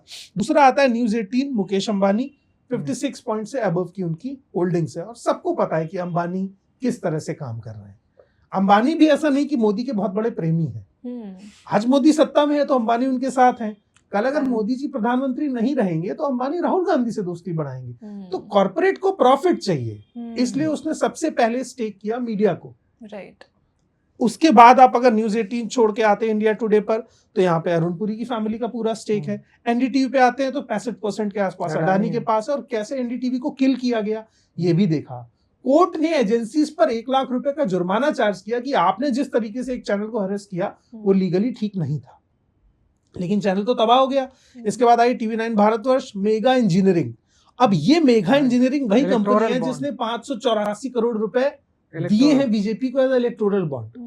तो जो कंपनी खुद मोदी जी को पैसा दे रही है उसकी क्या हैसियत है कि उस चैनल पर मोदी के खिलाफ एक भी खबर चलाएगी। TV9 भारतवर्ष पिछले 8 साल से सिर्फ इसलिए चल रहा है क्योंकि वो ये बता रहा है कि तृतीय विश्व युद्ध कल होगा और किम जोंग ने अपनी मिसाइल निकाल दी है, वो बटन दबाने वाला है। और इस पर 3-3 घंटे के शो चल रहे हैं।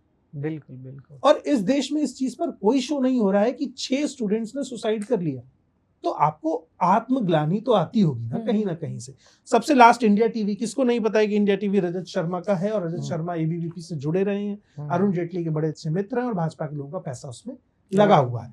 अब इनके चरित्र पर भी बात करते हैं। ABP न्यूज ने 2023 तक 13 बार फेक न्यूज चलाई। 13 बार। माफी कितनी बार मांगी? एक भी बार नहीं। न्यूज 18 ने 21 बार, इंडिया टुडे ने 10 बार, NDTV ने तो 8 से 9 बार। TV9 भारतवर्ष फेक न्यूज नहीं चलाता है, पर वो कोई भी न्यूज नहीं चलाता है, वो एंटरटेन करता है आपको कि किम जोंग खाने में खाते हैं मछली का साग, मुझे जान के क्या फर्क पड़ेगा। पुतिन बटेर का अंडा खाते हैं, ये जान के मुझे क्या मतलब क्या फायदा होगा मेरा। तो ये खबरें आप टीवी पर दिखा रहे हैं। इतनी फेक न्यूज चलाने के बाद भी इनके ऊपर कोई कार्यवाही नहीं। मुझे लगता है कि अगर आप 1 घंटे के नैरेटिव में फेक न्यूज चलाते हैं तो आपकी माफी भी 1 घंटे जितनी बड़ी ही होनी चाहिए, क्योंकि उसका इम्पैक्ट तो हो चुका है। अशोक श्रीवास्तव इतने पढ़े लिखे जर्नलिस्ट हैं, कहना तो नहीं चाहिए कि न्यूज वाले, लेकिन हैं जर्नलिस्ट तो कहना पड़ेगा। उन्होंने CBSE के उस स्टूडेंट को पाकिस्तानी बता दिया जिसकी कॉपी में उसको गड़बड़ दिख रही थी, क्योंकि पाकिस्तान के लोग कब से CBSE में एडमिशन लेंगे। तो सोचो, वहां पर बैठा हुआ आदमी इतने माइन्यूट लेवल का फैक्ट चेक भी नहीं करना चाहता है। धर्मेंद्र 3 बार मरे। धर्मेंद्र पहले आदमी रहे होंगे जिसने अपनी मौत 2 बार देख भी ली टीवी पर। इन्होंने तो पाकिस्तान पे भी कब्जा करवा दिया था। और यही मुझे डरावना लगता है कि जब मैं अपनी अकाउंटेबिलिटी के बियॉन्ड हो चुका हूं, मैं कुछ भी बोल सकता हूं, मुझे पता है मेरे अंदर से ये फियर चला गया है, तो मैं कुछ भी बोलूंगा। और वही हो रहा है टीवी स्क्रीन पर, आप कुछ भी बोल देते हैं। आपने टीचर्स को बोल दिया कि वो 2 कौड़ी के टीचर्स हैं। ये भाषा है एक पत्रकार की।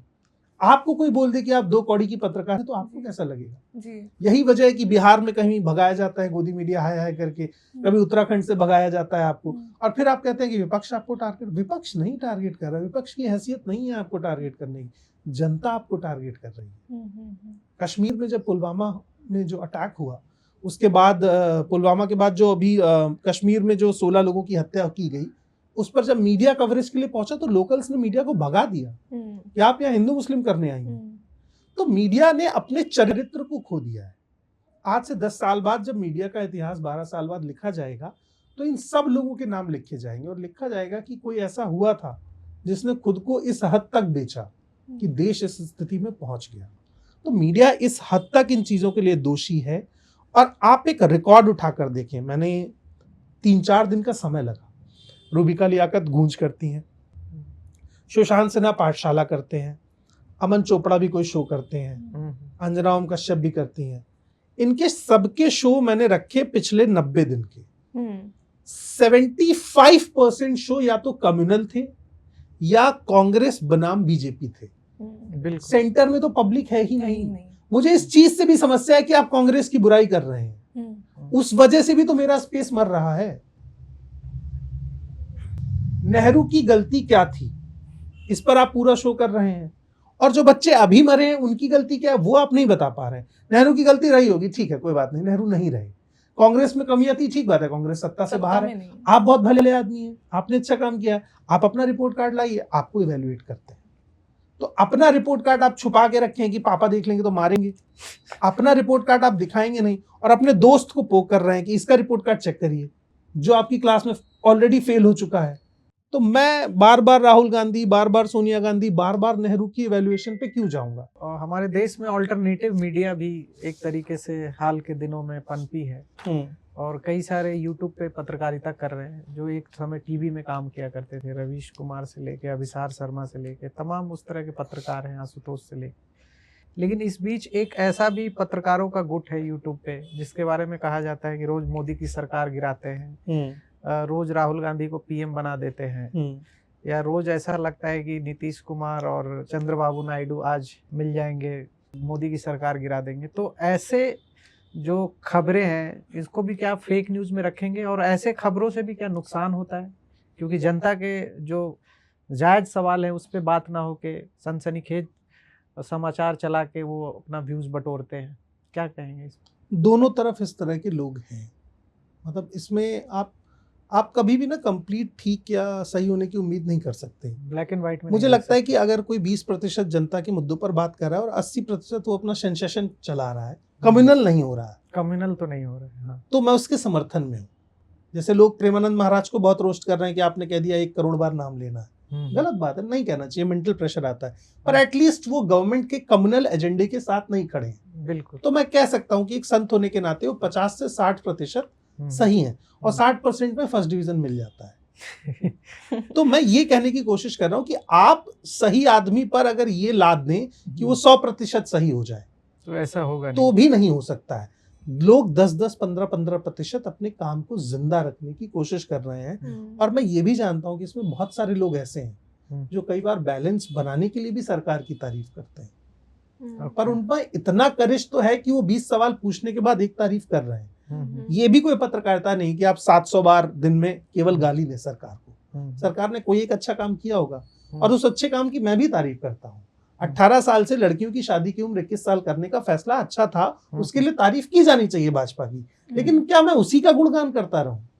आपने अच्छा किया, मैंने आपको शाबाशी दे दी, आपने बुरा किया तो आपको थपकी देनी पड़ेगी। तो उस फॉर्मेट में हमको सेट रहना चाहिए। बस प्रॉब्लम ये कि अभी कुछ लोग ऐसे पनप गए हैं जो अभी जेपी नड्डा के साथ उस लड़की की तस्वीर वायरल हो रही है जो प्रोटेस्ट में भी पहुंची हुई थी और अब बहुत ही मतलब अपशब्द और भद्दी बात करती हैं वो, ब्राह्मणवाद जिंदाबाद। तो चलो ठीक है, एक बार लगता है, नाम भी नहीं पता मुझे। मेरा इंटेंट ये कि आप ब्राह्मणवाद जिंदाबाद चिल्ला रही हैं, ठीक बात है, पर आप गांधी के चरित्र पर भी सवाल खड़ा कर रही हैं कि बापू जवान लड़कियों को देख करके ऐसे कर देते थे, या अखिलेश यादव के तो पिछवाड़े पे लठ बजाना चाहिए। और इस तरीके की बात करने वाली महिला 12 साल पूरे होने पर बीजेपी के कार्यक्रम में जेपी नड्डा के साथ खड़ी है। तो ये दिखाता है कि आप प्रमोट क्या कर रहे हो। वो लोग किसी भी जगह पहुंच जा रहे हैं, मस्जिद के बाहर, मंदिर के बाहर की तो मुस्लिमों की दुकान कैसे लगा सकते हो। ये सारा इंटेंट ये हमारे देश में नहीं था। आप देश का स्ट्रक्चर देखेंगे तो मोस्ट ऑफ द जगह जहां बहुत फेमस मंदिर हैं 100 मीटर के 200 मीटर के डिस्टेंस पे एक मस्जिद भी है। बिल्कुल बिल्कुल। और पहले दोनों काम एक साथ होते थे।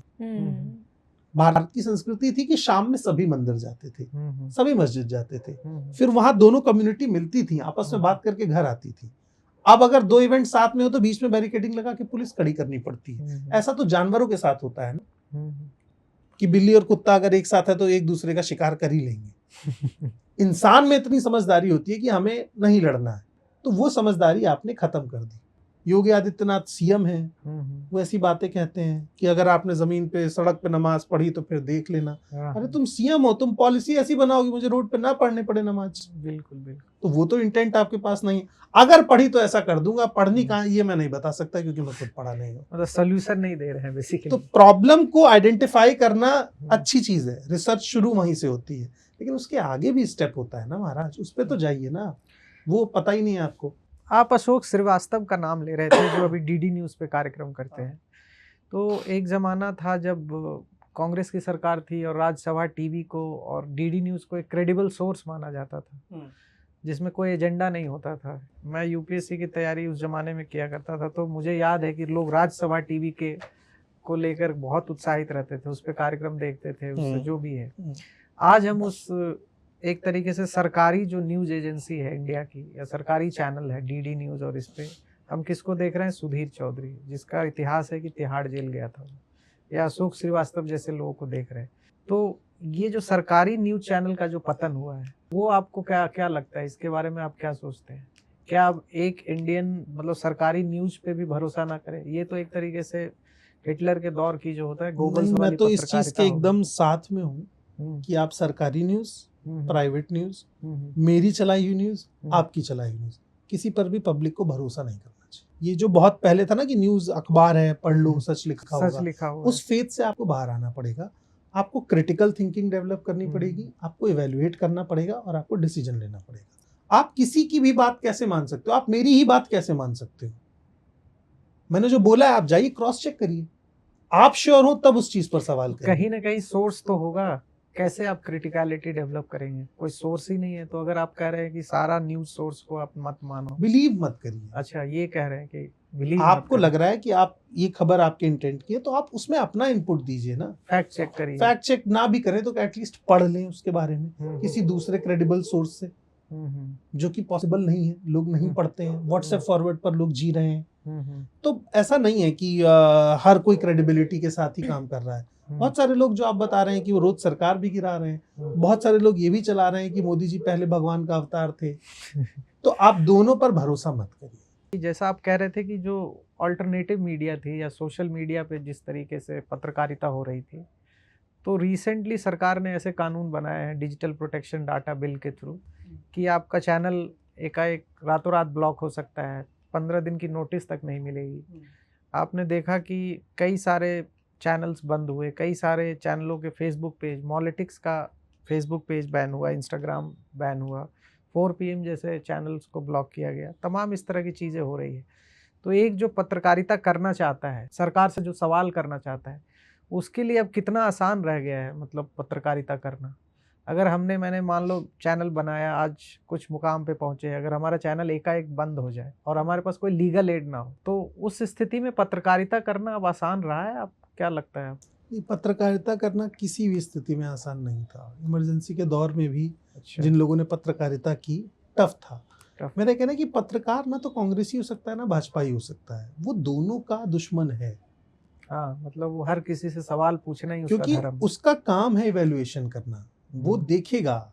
ऐसा नहीं कांग्रेस खाली विपक्ष में है, कुछ स्टेट में उसकी सरकार भी है ना, बिल्कुल। तो वहां तो उससे सवाल पूछा जाएगा ना, और उसी तरह से पूछा जाएगा। तो जो टेम्परामेंट ऑफ जर्नलिज्म है उसे इतना डाइल्यूट कर दीजिए कि मैं जो आपको लिखा हुआ प्रेस रिलीज दूं वही आपके लिए खबर हो। मैं आपको बोल दूं कि पीएम केयर फंड पे कोई सवाल नहीं किया जाएगा तो आप नहीं करेंगे। आरटीआई लगाने से लोग डरने लगे हैं। तो अकाउंट डिलीट करना तो बहुत छोटी बात है।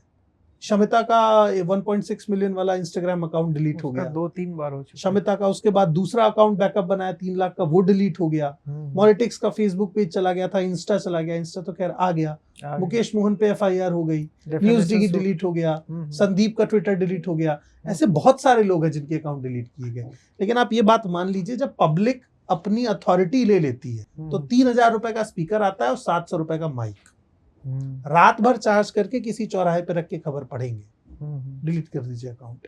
लेकिन जब आप इस चीज को मान लेते हैं कि देश बर्बाद होने वाला है तो आप लड़ने के लिए तैयार हो जाते हैं। तो लोग सरकार के खिलाफ नहीं है, लोग सरकार के वर्किंग प्रोसेस और इंटेंट के खिलाफ है। मोदी जी कल से अच्छा काम करने लगेंगे तो तारीफ होने लगेगी, 12 साल का सेलिब्रेशन करते रहेंगे तो कैसे तारीफ होगी।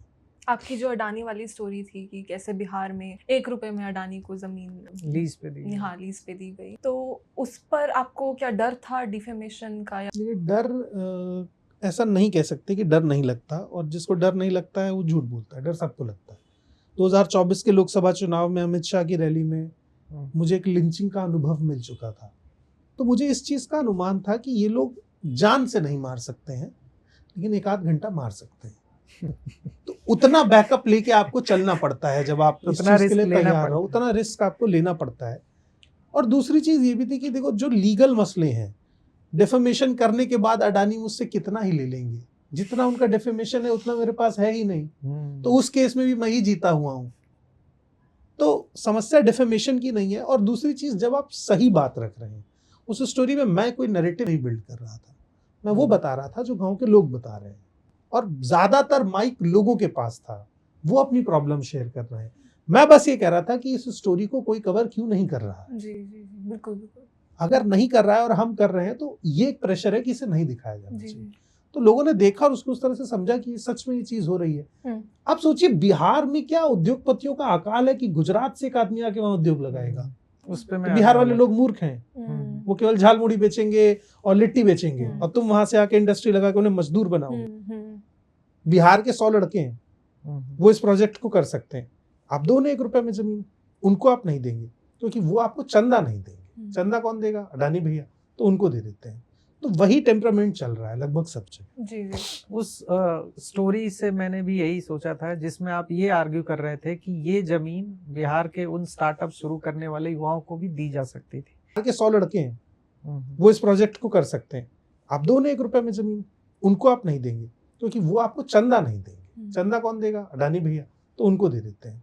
तो वही टेम्परामेंट चल रहा है लगभग सब जगह। जी। उस स्टोरी से मैंने भी यही सोचा था जिसमें आप ये आर्ग्यू कर रहे थे कि ये जमीन बिहार के उन स्टार्टअप शुरू करने वाले युवाओं को भी दी जा सकती थी। लेकिन हमने मोदी सरकार के 12 साल के कार्यकाल में एक ट्रेंड देखा है कि जो मोनोपोली और ड्यूओपोली, अंबानी और अडानी को कॉन्ट्रैक्ट्स देने के लिए जो ज्यादा टेंडर भरने वाले अदर बिजनेसमैन हैं, जैसे वेदांता ग्रुप के अनिल अग्रवाल का भी नाम आया था कि उन्होंने टेंडर तो सबसे ज्यादा उन्होंने भरा लेकिन मिल गया कॉन्ट्रैक्ट्स इनको। ऐसे कई सारे कॉन्ट्रैक्ट्स में गवर्नमेंट एक तरीके से फेवर करती है अडानी को। इंडिया में जो एक तरीके से जो फाइनेंशियल इरेगुलरिटीज है वो बहुत ही बढ़ी है। एक और अभी रीसेंट केस आया है, एक और गुजराती पकड़े गए हैं, राजेश एक्सपोर्ट्स वाले। 15 लाख करोड़ का उन्होंने एक तरीके से डेटा फज किया है। तो कहीं ना कहीं इस तरह के इन्वायरमेंट में क्या आपको लगता है कि एक कॉम्पिटिटिव इन्वायरमेंट रहेगा, मतलब स्टार्टअप के लिए या फिर एक तरीके से कॉर्पोरेट के लिए? नहीं, कॉम्पिटिटिव तो एकदम नहीं रहेगा। मैं इसका एक आपको कारण भी बताता हूँ। अभी 81 करोड़ लोग इस देश में अनाज पर निर्भर हैं, तो अनाज की भी मोनोपोली हो गई है। भारत सरकार ने तय किया कि वो बहुत बड़े बड़े वेयर हाउस बनाएगी और उसका ठेका था लगभग 20,000 करोड़ का। वो ठेका एफसीआई ने अडानी को 87% दे दिया और उसमें एक क्लॉज था कि आप मोनोपोली नहीं कर सकते, मल्टीपल कंपनीज को देना। Multiple companies. तो उन्होंने उस ठेके को देने से पहले नीति आयोग के साथ बैठक की और बैठक करके उस क्लॉज को खत्म कर दिया और उसमें उस क्लॉज को खत्म करने के बाद फिर टेंडर का फर्स्ट फेज निकाला। हाँ। और फर्स्ट फेज के 60 ठेके अडानी को दे दिए और उसमें एक नया क्लॉज और जोड़ा कि जो कंपनी 3,000 से 4,000 करोड़ का टर्नओवर नहीं करती होगी उसको ठेका नहीं देंगे। आप कर पाएंगे इतना, मैं कर पाऊंगा, तो न्यू लोग, छोटे ठेकेदार कर पाएंगे, नहीं कर पाएंगे। तो बचा कौन? वही मैं नियम बना दूं कि वही आदमी रेस में भाग लेगा जिसकी एक टांग कटी है। बिल्कुल। तो उस रेस में दौड़ने के लिए बाकी लोग अपनी टांग थोड़ी कटवा लेंगे, फिर लंगड़ा ही जीतेगा। तो वही किया गया यहाँ पर।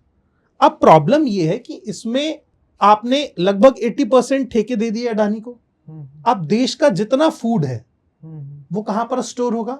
उनके वेयर हाउस, मंडी की जगह अडानी के पास। और किसान इसी के खिलाफ थे। बिल्कुल। उसके लिए कितनी सारी जानें चली गई और उसके लिए आप लैंड भी दोगे। उस लैंड पर आप केवल फूड का ही ठेका लो जरूरी है? आप उसमें और भी काम करेंगे। भागलपुर वाली स्टोरी में भी जमीन का ठेका मिला, लेकिन जो वहां पर 8 लाख आम के पेड़ कटे उसकी लकड़ी कितने में बिकी होगी उसका हिसाब है किसी के पास?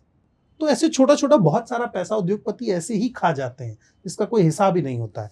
इसके बाद देखिए अडानी को गंगा एक्सप्रेसवे का भी ठेका मिला था। गंगा एक्सप्रेसवे में 594 किलोमीटर का एक्सप्रेसवे है, 4 ग्रुप डिवाइडेड थे इसमें और 4 में से टेंडर अडानी, आईआरबी इंफ्रास्ट्रक्चर को मिला और अशोक को।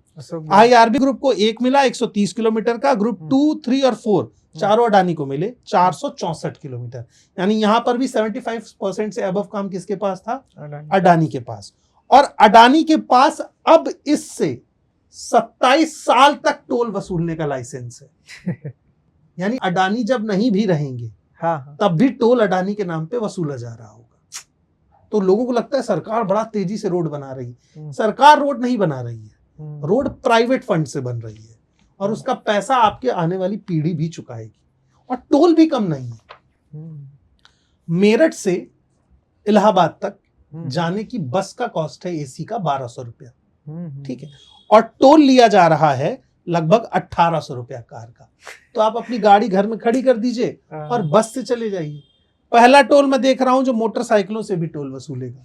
तो अब जब शोषण करने के तरीके आप इतने डाइवर्स कर दोगे, अडानी के पास ही रोड के टोल का पैसा जाएगा, अडानी के पास ही फूड जाएगा, अडानी के पास ही बिजली जाएगी, नेपाल और भूटान में भी बिजली अडानी देंगे, तो फिर जब सब अडानी ही करेंगे तो आप और क्या करेंगे? अडानी से कोई दुश्मनी नहीं है, लेकिन जो प्रॉफिट शेयरिंग है उसमें जनता का भी तो कोई हिस्सा होना चाहिए ना।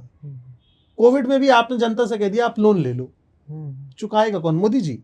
लोगों ने ले लिए लोन बड़े बड़े स्तर पे, अब भर रहे हैं, इन्फ्लेशन तो उसी हिसाब से बढ़ेगा ना। तो सरकार के पास रेमेडी नहीं है देने के लिए। एम्स के हालात आप देख लो कैसे हैं, लोग सड़कों पे फुटपाथ पे लेटे हुए हैं, एम्स के बाहर इलाज नहीं मिल रहा है।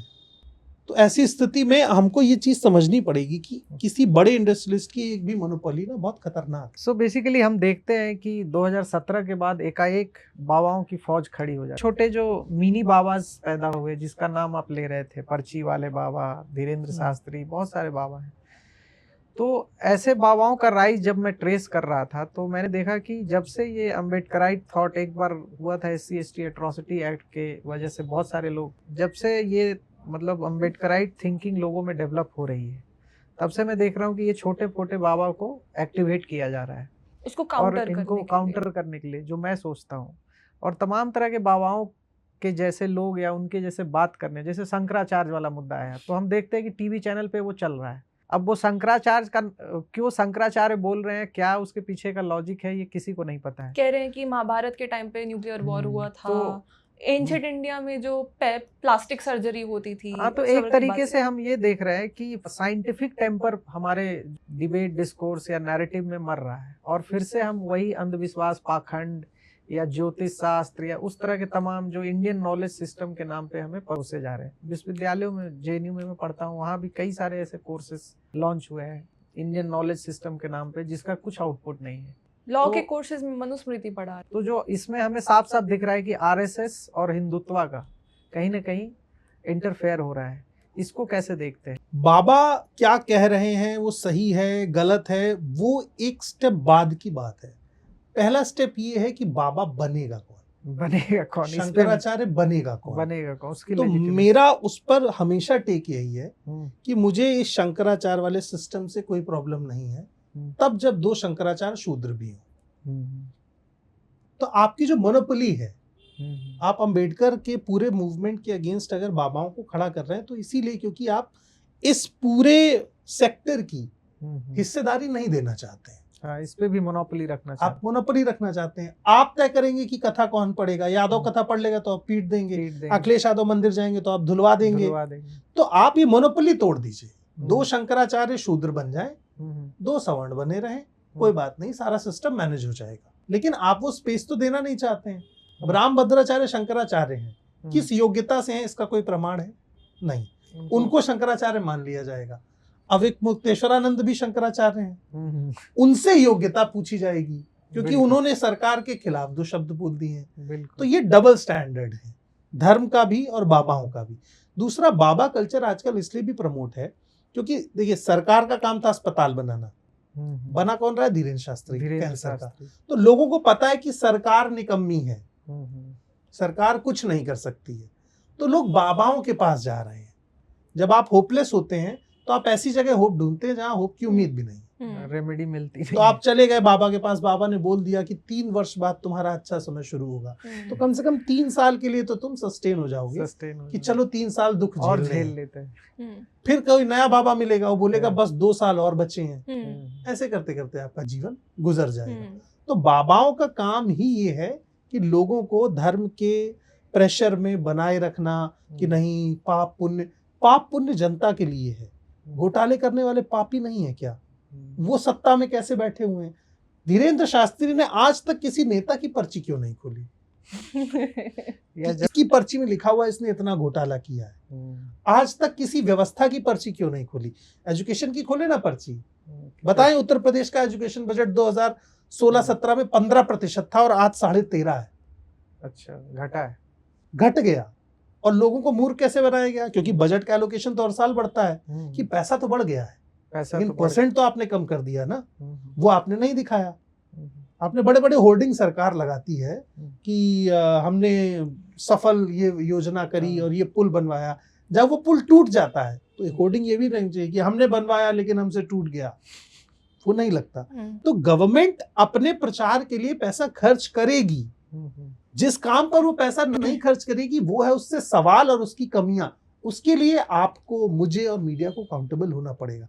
जब लोग मुझसे पूछते हैं कि आप सरकार की तारीफ क्यों नहीं करते, तो मैं कहता हूं ये मेरा काम नहीं है। इसके लिए सरकार के पास पैसा है अच्छा खासा, जिस चीज के लिए उसके पास पैसा नहीं है वो काम मैं कर रहा हूं। तो ये हमें खुद करना पड़ेगा। अगर आप सवाल नहीं पूछेंगे, देखिए बाबाओं से भी आप सवाल नहीं कर सकते हैं, नेताओं से भी आप सवाल नहीं कर सकते हैं, और मूर्खों से भी आप सवाल नहीं कर सकते हैं। तो सवाल आखिर तो फिर तीनों अगर एक ही कैटेगरी के हैं तो मैं तीनों को मूर्ख क्यों ना कहूं? या तो आप मेरे प्रश्नों का उत्तर देने के लिए तैयार हो। लॉ ये कहता है कि जो मिनिस्टर जिस सेक्टर का मिनिस्टर है उस सेक्टर से जुड़ा हुआ कोई भी धंधा उसके परिवार में नहीं करेगा। अब एथेनॉल कौन बना रहा है? गडकरी का परिवार। और किस विभाग से वो मंत्री हैं? परिवहन मंत्री। तो ये तो खुले आम आप सारे नियमों को ताक पर रख करके चल रहे हैं और आपको कोई कुछ बोले भी ना।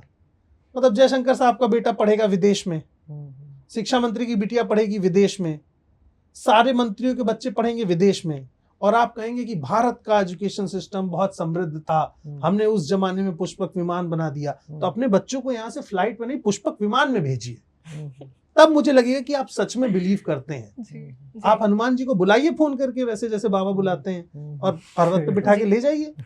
यानी ये सब जनता के लिए है क्या?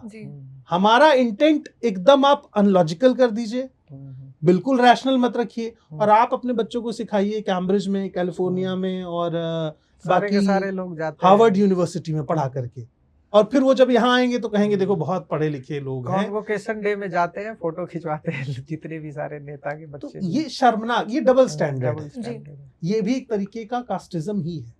जी कास्ट वाले क्वेश्चन पे हम आएंगे, लेकिन एक सवाल मैं ये कभी कभी सोचती हूँ कि कैसे जो हमारे बाबा हैं, बाबा साहिब अम्बेडकर, वो कैसे इन सभी बाबाओं से ऊपर हैं, क्योंकि जो अधिकार उन्होंने दिए, पहले तो रैशनल थिंकिंग को कितना पूरी ज़िंदगी उन्होंने प्रमोट किया, और महिलाओं को जो अधिकार दिए, शिक्षा का अधिकार, डिवोर्स का अधिकार, मैटरनिटी लीव का अधिकार, प्रॉपर्टी राइट्स, वोट का अधिकार। हाँ, अगर आज मैं आपके सामने बैठकर सवाल पूछ रही हूँ तो उन्हीं की बदौलत। लेकिन बाबाओं के राइज ने कैसे उस चेतना को काउंटर किया है, स्पेशली महिलाओं के प्रति।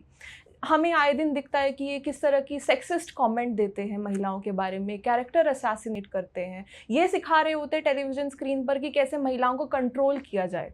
और अगर बीजेपी सरकार की बात करें, वो भी कई ऐसे बाबाओं को संरक्षण देती हुई मिलती है जिन्होंने हरास किया है विमेन को, रेप किया है। ये अम्बेडकर की जर्नी बहुत डिफरेंट थी। अम्बेडकर ने जिस दौर में इन चीज़ों को झेला तब ये सबके लिए कॉमन था।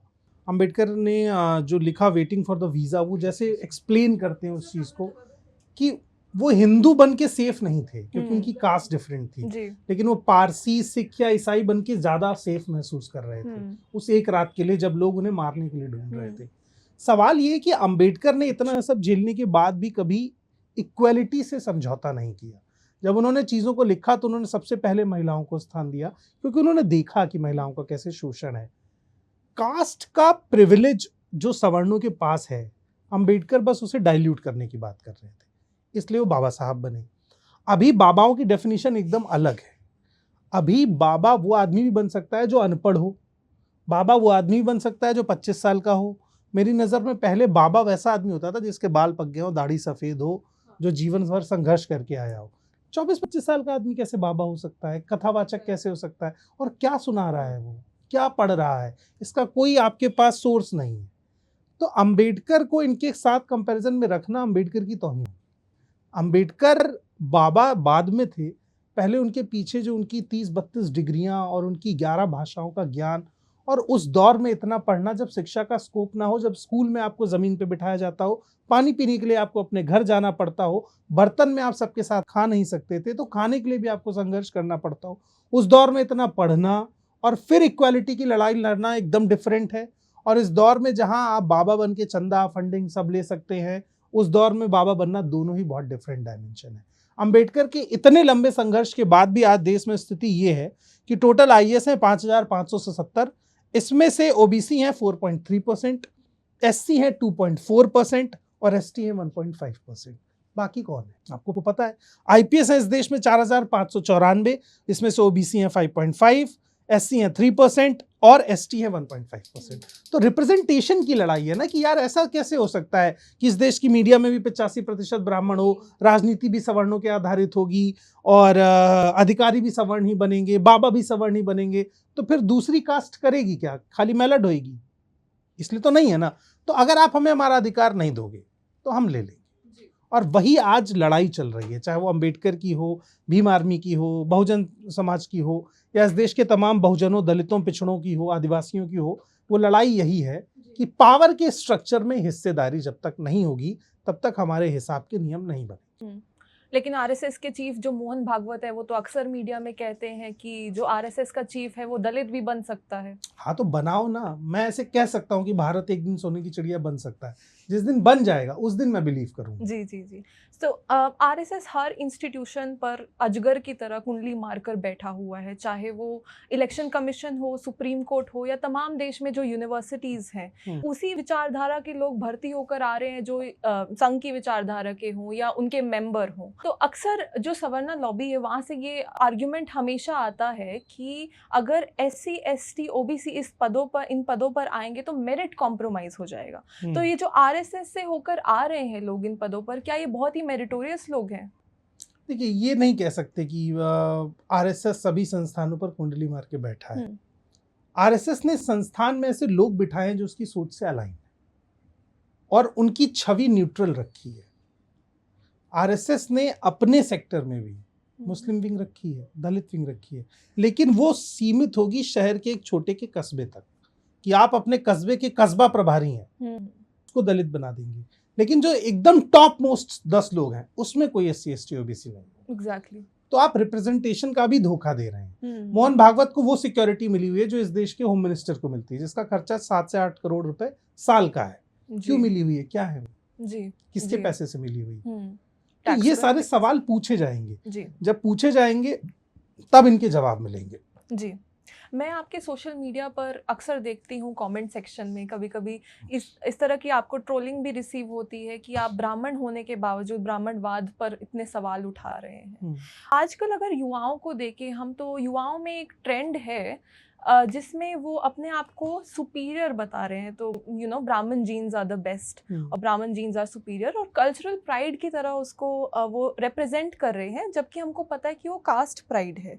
किसी का ब्राह्मण कास्ट में पैदा होना प्रॉब्लम नहीं है, लेकिन उसे एक्सेप्ट करना होगा, एक्नॉलेज करना होगा। That is the first step to eradicate caste discrimination, कि वो अपने प्रिविलेज को, कास्ट प्रिविलेज को एक्सेप्ट करे। मैं ये आपसे समझना चाहती हूँ कि ये जो कास्ट प्राइड है जो युवाओं में भी हमें देखने को इतनी ज़्यादा मिलती है, ये कहाँ से आती है? क्या ये परिवार से आती है, धर्म ग्रंथों से आती है, ये कहाँ से आती है? ये आती है अकेलेपन से। मेरी जब कोई और आइडेंटिटी नहीं है, मैं स्टूडेंट की आइडेंटिटी नहीं ग्रैब कर पा रहा हूँ, मैं एक वर्किंग प्रोफेशनल की आइडेंटिटी ग्रैब नहीं कर पा रहा हूँ, मैं एक स्पोर्ट्समैन नहीं हूँ, मैं म्यूजिशियन नहीं हूँ, मैं कुछ भी नहीं हूँ जी। तो फिर मैं कास्ट हूँ, फिर मैं एक रिलीजन हूँ। जब आप बहुत आइसोलेटेड होते हैं, आप कुछ नहीं कर पाते, तो आपको कुनबा तो चाहिए जी। तो आप उस प्राइड को लेकर के जीते हैं। रियलाइजेशन से ज़्यादा बड़ा स्टेप है और ब्राह्मणों की जिम्मेदारी है कि उन्हें एक स्टेप आगे आके माफ़ी मांगनी चाहिए। जो अफ्रीका में हुआ वो इंडिया में आपको करना होगा जी। रिजर्वेशन से बैलेंस बनेगा, हेट खत्म नहीं है। हेट खत्म करने का सीधा तरीका है कि हाँ, हमारे पूर्वजों ने, बुजुर्गों ने, बाप दादाओं ने जातिगत आधारित व्यवस्था बनाई जिससे उनका शोषण हुआ। शोषण हुआ है तो उसके लिए आप रिस्पॉन्सिबल है, तो माफी मांगने में क्या जा रहा है? आप ये कह सकते हैं कि आप जातिवादी नहीं हैं, तो आप अपने बुजुर्गों का किया धरा क्यों उठाएं? तो आप माफी क्यों नहीं मांग सकते जब आप जातिवादी हैं? जी जी जी। आप माफी मांगिए, हेट खत्म होगा, बैलेंस बनेगा। तो ब्राह्मण होकर ब्राह्मणवाद के खिलाफ बोलना ये जिम्मेदारी है जी। क्योंकि आप उस समाज से आ रहे हैं जिस समाज ने इस देश में जातिगत भेदभाव को पैदा किया, पाला पोसा, बड़ा किया। भले उस समाज के 100% लोग इस काम में नहीं लगे थे, 20% लगे थे, पर लगे तो उसी समाज के थे। व्यवस्था तो आप ही बना रहे थे ना। मंदिर में कौन पूजा करेगा और कौन नहीं, किसका छुआ खाया जाएगा, किसका छुआ नहीं, कौन गांव के भीतर रहेगा, कौन गांव के बाहर रहेगा, किस स्त्री को कितना सम्मान मिलेगा, ये तय करने वाले लोग आप थे ना। तो गलती आपसे हुई है। तो माफी भी आपको मांगनी पड़ेगी। जी ये पूरा कोर यही है इसका, जी कि अगर हम दोषी हैं तो हमें माफी मांगने और बराबरी को एक बार फिर से शुरू करने की कोशिश करनी चाहिए। इसी से जुड़ा हुआ एक सवाल मैं पूछना चाहता हूँ, क्योंकि जब मैं आपसे बातचीत कर रहा था तो ये मुझे नहीं पता था कि आप आरएसएस की स्कूल से पढ़े हुए हैं और फिर आप जैसे बोलते हैं ना अनलर्न करके उस सिस्टम से बाहर निकले हैं। मतलब शाखा में भले आप गए हैं लेकिन आज आप शाखा के विरुद्ध में बोल रहे हैं, तो कहीं ना कहीं ये आरएसएस में आपकी ट्रेनिंग हुई, लेकिन आप इससे बाहर कैसे निकले? जैसे श्याम मीरा सिंह के साथ हमने जब पॉडकास्ट किया तो उन्होंने भी कहा कि हम पहले मैं आरएसएस में था, मोदी को अपना भगवान मानता था, मोहन भागवत जी को फूफा मानता था, चाचा ताऊ मानता था, अमित शाह को, लेकिन जब मेरी दोस्ती डिफरेंट डाइवर्स लोगों से हुई, डिफरेंट फेथ वालों से हुई, डिफरेंट कास्ट से हुई, तब मेरे को लगा कि नहीं दुनिया बड़ी है, सिर्फ यही दुनिया नहीं है, हिंदू राष्ट्र के अलावा भी एक नई दुनिया है। तो आपका जो एक तरीके से अनलर्निंग हुआ या री इन्वेंशन हुआ या री इनकारनेशन हुआ, वो कैसे हुआ? क्या वो पॉइंट था जहाँ से आपको लगा कि मुझे कुछ अनलर्न करने की ज़रूरत है? कोई पॉइंट नहीं होता। मुझे लगता है कि आप जिस प्रोसेस में रहते हैं ना, आपके आसपास बहुत सारा डेटा आ रहा होता है। अब ये आपके ऊपर है कि आप सिलेक्टिवली किस डेटा को ग्रैब करेंगे। मैं विद्या भारती संस्थान से पढ़ा 12 साल तक, क्लास 1 से लेकर 12 तक। 3,500 बच्चे मेरे स्कूल में पढ़ते थे। एक दिन मैंने पूछ लिया कि इसमें से एक भी मुस्लिम क्यों नहीं है। अच्छा। टीचर के पास जवाब नहीं था। ओके। क्योंकि शहर में तो मुस्लिमों की भी आबादी 20-25% है, हमारे स्कूल में बच्चा क्यों नहीं है? टॉप 3 स्कूल्स में से आता था हमारा। तो मुझे ये समझ में आया कि ऐसा नहीं है कि ये पढ़ाना नहीं चाहते, वो भी नहीं पढ़ना चाहते। अच्छा। यहाँ पर क्योंकि वो स्पेस नहीं मिलेगा जहाँ आप ग्रो कर सको। तो धीरे धीरे आपको चीज़ें समझ में आती हैं कि आप लगातार मुझे गांधी की बुराई पढ़ा रहे हैं। मुझे तो मेरी नज़र में गांधी एकदम विलन थे। फिर मैंने गांधी को पढ़ा तो मुझे लगा नहीं, इतना भी बुरा आदमी नहीं जितना ये लोग बता रहे हैं। फिर क्रेविंग और बढ़ी तो मैंने और पढ़ा। फिर मैंने अम्बेडकर को पढ़ा तो मुझे लगा नहीं, गांधी सच में बुरे थे। लेकिन जब दोनों को आप साथ में पढ़ोगे तो सबके डायमेंशंस अलग हैं।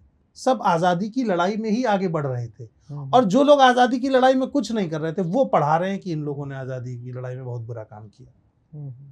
तो धीरे धीरे समझ में आता है आपको। ऐसा नहीं है कि दूसरा मैं ये भी कह सकता हूँ कि मेरा स्कूल इस मामले में अच्छा था कि उसने हमारे ऊपर कभी पॉलिटिकल थॉट्स थोपे नहीं। जबकि वो आरएसएस संचालित स्कूल है, विद्या भारती संस्थान है, शाखा होती है, पर उसने हमें ग्रो करने दिया। एक बच्चा होने के नाते आप जैसी ग्रो होना चाहते हैं। मैं नाटक करता था, डिबेट करता था। हालांकि उस वक्त की डिबेट मेरी बहुत राष्ट्रवादी रही होगी कि मैं देश के लिए, उस वक्त के लिए सबसे अच्छा स्टेटमेंट यही था कि किसी दिन जरूरत पड़ी तो देश के लिए अपना सर काट के जमीन पर रख देंगे। लेकिन बाद में समझ में आया कि सर क्यों काटें, ऐसी स्थिति आई क्योंकि मुझे सर काटना पड़े, पहले ये सवाल तो पूछना पड़ेगा। तो ये आपका धीरे धीरे आप नरिश होते हैं, सीखते हैं, और कोई विचारधारा किसी को हाईजैक नहीं कर सकती जब तक आप सरेंडर ना करें। जैसे हम सुनते हैं कि आरएसएस जो है एक तरीके से देश में समरसता चाहती है, और समरसता के नाम पे वो जाति प्रथा को या तो डिफेंड करती है या अब तो एक्नॉलेज करने लगी है कि दलितों के साथ भेदभाव सदियों से हुआ है तो इनको और आरक्षण की जरूरत है या जो भी है। लेकिन जब मैंने आरएसएस के जितने लोगों से मिला, सीनियर लोग जो बहुत सालों से काम कर रहे हैं, वो बोलते हैं कि आरएसएस सिर्फ और सिर्फ ब्राह्मणों की जो सुप्रीमेसी है या ब्राह्मणों की जो लेजिटिमेसी है या बोल सकते हैं मोनोपोली है या उनका प्रिविलेज को बचाने की एक लड़ाई है। आप खुद एक ब्राह्मण समाज में पैदा हुए हैं बाय डिफॉल्ट, तो आपको कैसा लगा? कि आपको कुछ अलग तरीके का मतलब प्रिविलेज मिला बीइंग ए ब्राह्मण एंड इन आरएसएस? आप कभी महसूस नहीं कर सकते। प्रिविलेज वही महसूस कर सकता है जिसने डिस्क्रिमिनेशन झेला हो। कहीं ना कहीं लोग कहते हैं कि हमने आरएसएस में जब थे तभी कभी कास्ट वास्ट पे बात नहीं हुई, मतलब कास्ट ब्लाइंड कर देते हैं, क्या है थोड़ा सा बताइए। नहीं देखिए, आप बड़ा अम्ब्रेला टर्म होता है ना रिलीजन और राष्ट्र निर्माण। जब मैं संघ में था तो आपको ये महसूस ही नहीं होता। आपको लगता है कि आप एक समाज के लिए राष्ट्र, और ये भी बड़ी मजेदार बात है कि राष्ट्र निर्माण की जो जिम्मेदारी है वो सवर्णों पर ही है। उसमें भी ओबीसी एससी एसटी का पार्टिसिपेशन नहीं है। अच्छा, वो भी लगता है कि सारा देश बनाएंगे हम ही। ओके, हमें राष्ट्र निर्माण करना है, यहाँ भी आप हम दिशा तय करेंगे। तो ये डेंजरस है। अच्छा, दशा दिशा भी वहाँ पे अपर कास्ट के ही जिम्मे होता है। वरना मोहन भागवत इतने समय से क्यों है? कोई ओबीसी एससी एसटी माइनॉरिटी आके संघ का प्रमुख बनता। आखिरी सवाल ले लेते हैं। हम बात कर रहे थे कि कैसे मोदी सरकार के 12 साल पूरे हो गए हैं, इतिहास की किताबों में हम पढ़ते हैं कि कैसे तानाशाहों का अंत बुरा होता है। हिटलर को खुद को गोली मारनी पड़ी और मुसोलिनी का भी कुछ ऐसा ही ट्रैजिक अंत था जिसमें आम जनता ने उन पर जूते मारे। क्या आपको लगता है कि हो सकता है कि मोदी जी को भी ऐसा कोई दिन देखना पड़े? मैं इसलिए बोल रही हूँ क्योंकि जेनजीज जो हैं पॉलिटिकली अवेयर हो रहे हैं, सड़कों पर आ रहे हैं। नेपाल में हमने देखा क्या हुआ, बांग्लादेश में हमने देखा क्या हुआ, श्रीलंका में हमने देखा क्या हुआ। तो क्या ऐसा मूवमेंट इंडिया में भी पॉसिबल है या फिर वो कास्ट और क्लास लाइन पर फ्रैगमेंट हो जाएगा? नहीं, देखिए, इंडिया नेपाल से बहुत हद तक अलग है और इंडिया में इस तरीके के मूवमेंट की उम्मीद भी बहुत कम है जो हिंसक हो या जो सरकार के ऊपर चढ़ाई करने वाला हो। दूसरा, आपका थॉट कि मोदी जी एक डिक्टेटर हैं हिटलर जैसे, ये गलत है। क्यों? क्योंकि डिक्टेटर वो होता है जो खुल के लड़ता है, सरेंडर नहीं करता है। मोदी जी अगर डिक्टेटर हैं तो ट्रंप को उस भाषा में जवाब देते जैसे ईरान दे रहा है। तो मोदी जी डिक्टेटर नहीं है, he is a very well managed, आप एक अच्छा शब्द अगर हो तो वो एक ब्रोकर है बड़े इंडस्ट्रियलिस्ट के लिए। बाकी कंट्री में कैसे ब्रोकरेज कैसे करनी है, कैसे डील क्रैक करनी है, देश के विकास के लिए उनके पास विजन नहीं है। और इंडस्ट्रियलिस्ट के विकास के लिए वो ऑस्ट्रेलिया भी जा रहे हैं, यूरोप भी जा रहे हैं, ब्रिटेन भी जा रहे हैं, और वो जहाँ जहाँ जा रहे हैं अडानी वहाँ पहुँच जा रहे हैं। तो मोदी जी वैसे एक बहुत डिक्टेटर वाली जो छवि उनकी बनाई जाती है ना कि एक बहुत ग्रेट लीडर हैं और कोई भी बड़ा फैसला ले लेते हैं, वैसे नहीं है। अगर कोई भी बड़ा फैसला ले रहे होते और डिक्टेटर होते तो किसानों के आगे उन्हें झुकना नहीं पड़ता, फिर वो काले कानून किसानों के वापस नहीं लेते। जी, डिक्टेटर वो होता है जिसने एक बार डिसीजन ले लिया तो ले लिया। वो ऐसा नहीं होता कि नीतीश उनको 4 गाली भी दे चुके थे और फिर बाद में लगा कि अरे इनसे तो सरकार बन सकती है, तो वो गालियों भूल गए। डिक्टेटर इस बिहेवियर का नहीं होता। इस बिहेवियर का एक अच्छा ब्रोकर हो सकता है जिसको पता है कि कब गाली सुननी है, कब साथ में बिठाना है, जो इस चीज़ के लिए ओपन रहता है। तो ऐसा नहीं है। देखिए, प्रधानमंत्री मोदी को आप ओवर ग्लोरीफाई करते हैं, that is also a problem. ये एक और बड़ी समस्या है कि मोदी नहीं तो कौन, मोदी के अलावा कौन इस देश को चलाएगा। यार, राम के बाद भी अयोध्या चलाने के लिए भरत और शत्रुघ्न थे, तो मोदी कोई अवतार थोड़ी है कि जिसके बाद कोई ऑप्शन नहीं बचेगा। मोदी के बाद बहुत लोग आएंगे और मोदी से पहले भी बहुत लोग थे।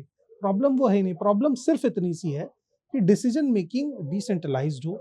एजुकेशन मिनिस्टर एजुकेशन देखें, रेलवे मिनिस्टर रेलवे देखें, डिफेंस मिनिस्टर डिफेंस देखें।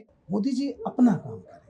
अब डिफेंस भी वही देखेंगे, एजुकेशन भी वही देखेंगे, ऊपर एरोप्लेन जा रहा है, जो पेपर लेके जा रहा है नीट का वो भी वही देखेंगे, फिर उन्हें मोर भी खिलाना है। तो ये एक साथ नहीं हो सकता, यानी फिर आप नाटक कर रहे हैं। तो उससे बाहर आना है। प्रधानमंत्री नेचुरल रहें, न्यूट्रल रहें, जो उनका काम है करें, एक अच्छी प्रेस कॉन्फ्रेंस करें, लोगों के सवाल का जवाब दें, अपना विजन बताएं। खाली मंदिर जाके पूजा कर लिया, फिर आके बैठ गए, फिर गाय को खाना खिलाने लगे, मोर के साथ बैठ के उल्टी किताब पढ़ने लगे, ये सब करना छोड़। जी। Thank you so much, Raghav sir, for coming on our platform, and we had such a insightful conversation with you, and we got to learn a lot about you. और मुझे पूरी उम्मीद है कि हमारे दर्शकों को भी ये एपिसोड बहुत पसंद आएगा। और अगर आपको ये चर्चा पसंद आई हो तो प्लीज़ हमारे चैनल को सब्सक्राइब करिए और इस वीडियो को शेयर कीजिए। Thank you. बहुत अच्छा डिस्कशन था और आप सब लोग जो थोड़ा रैशनल थिंकिंग को देखना पसंद करते हैं, जनता के मुद्दों को देखना पसंद करते हैं, वो राउंड टेबल को सब्सक्राइब करें ताकि ऐसी तमाम अपडेट्स, ऐसे इंटरव्यू, पॉडकास्ट आप तक पहुंचती रहे। Thank you.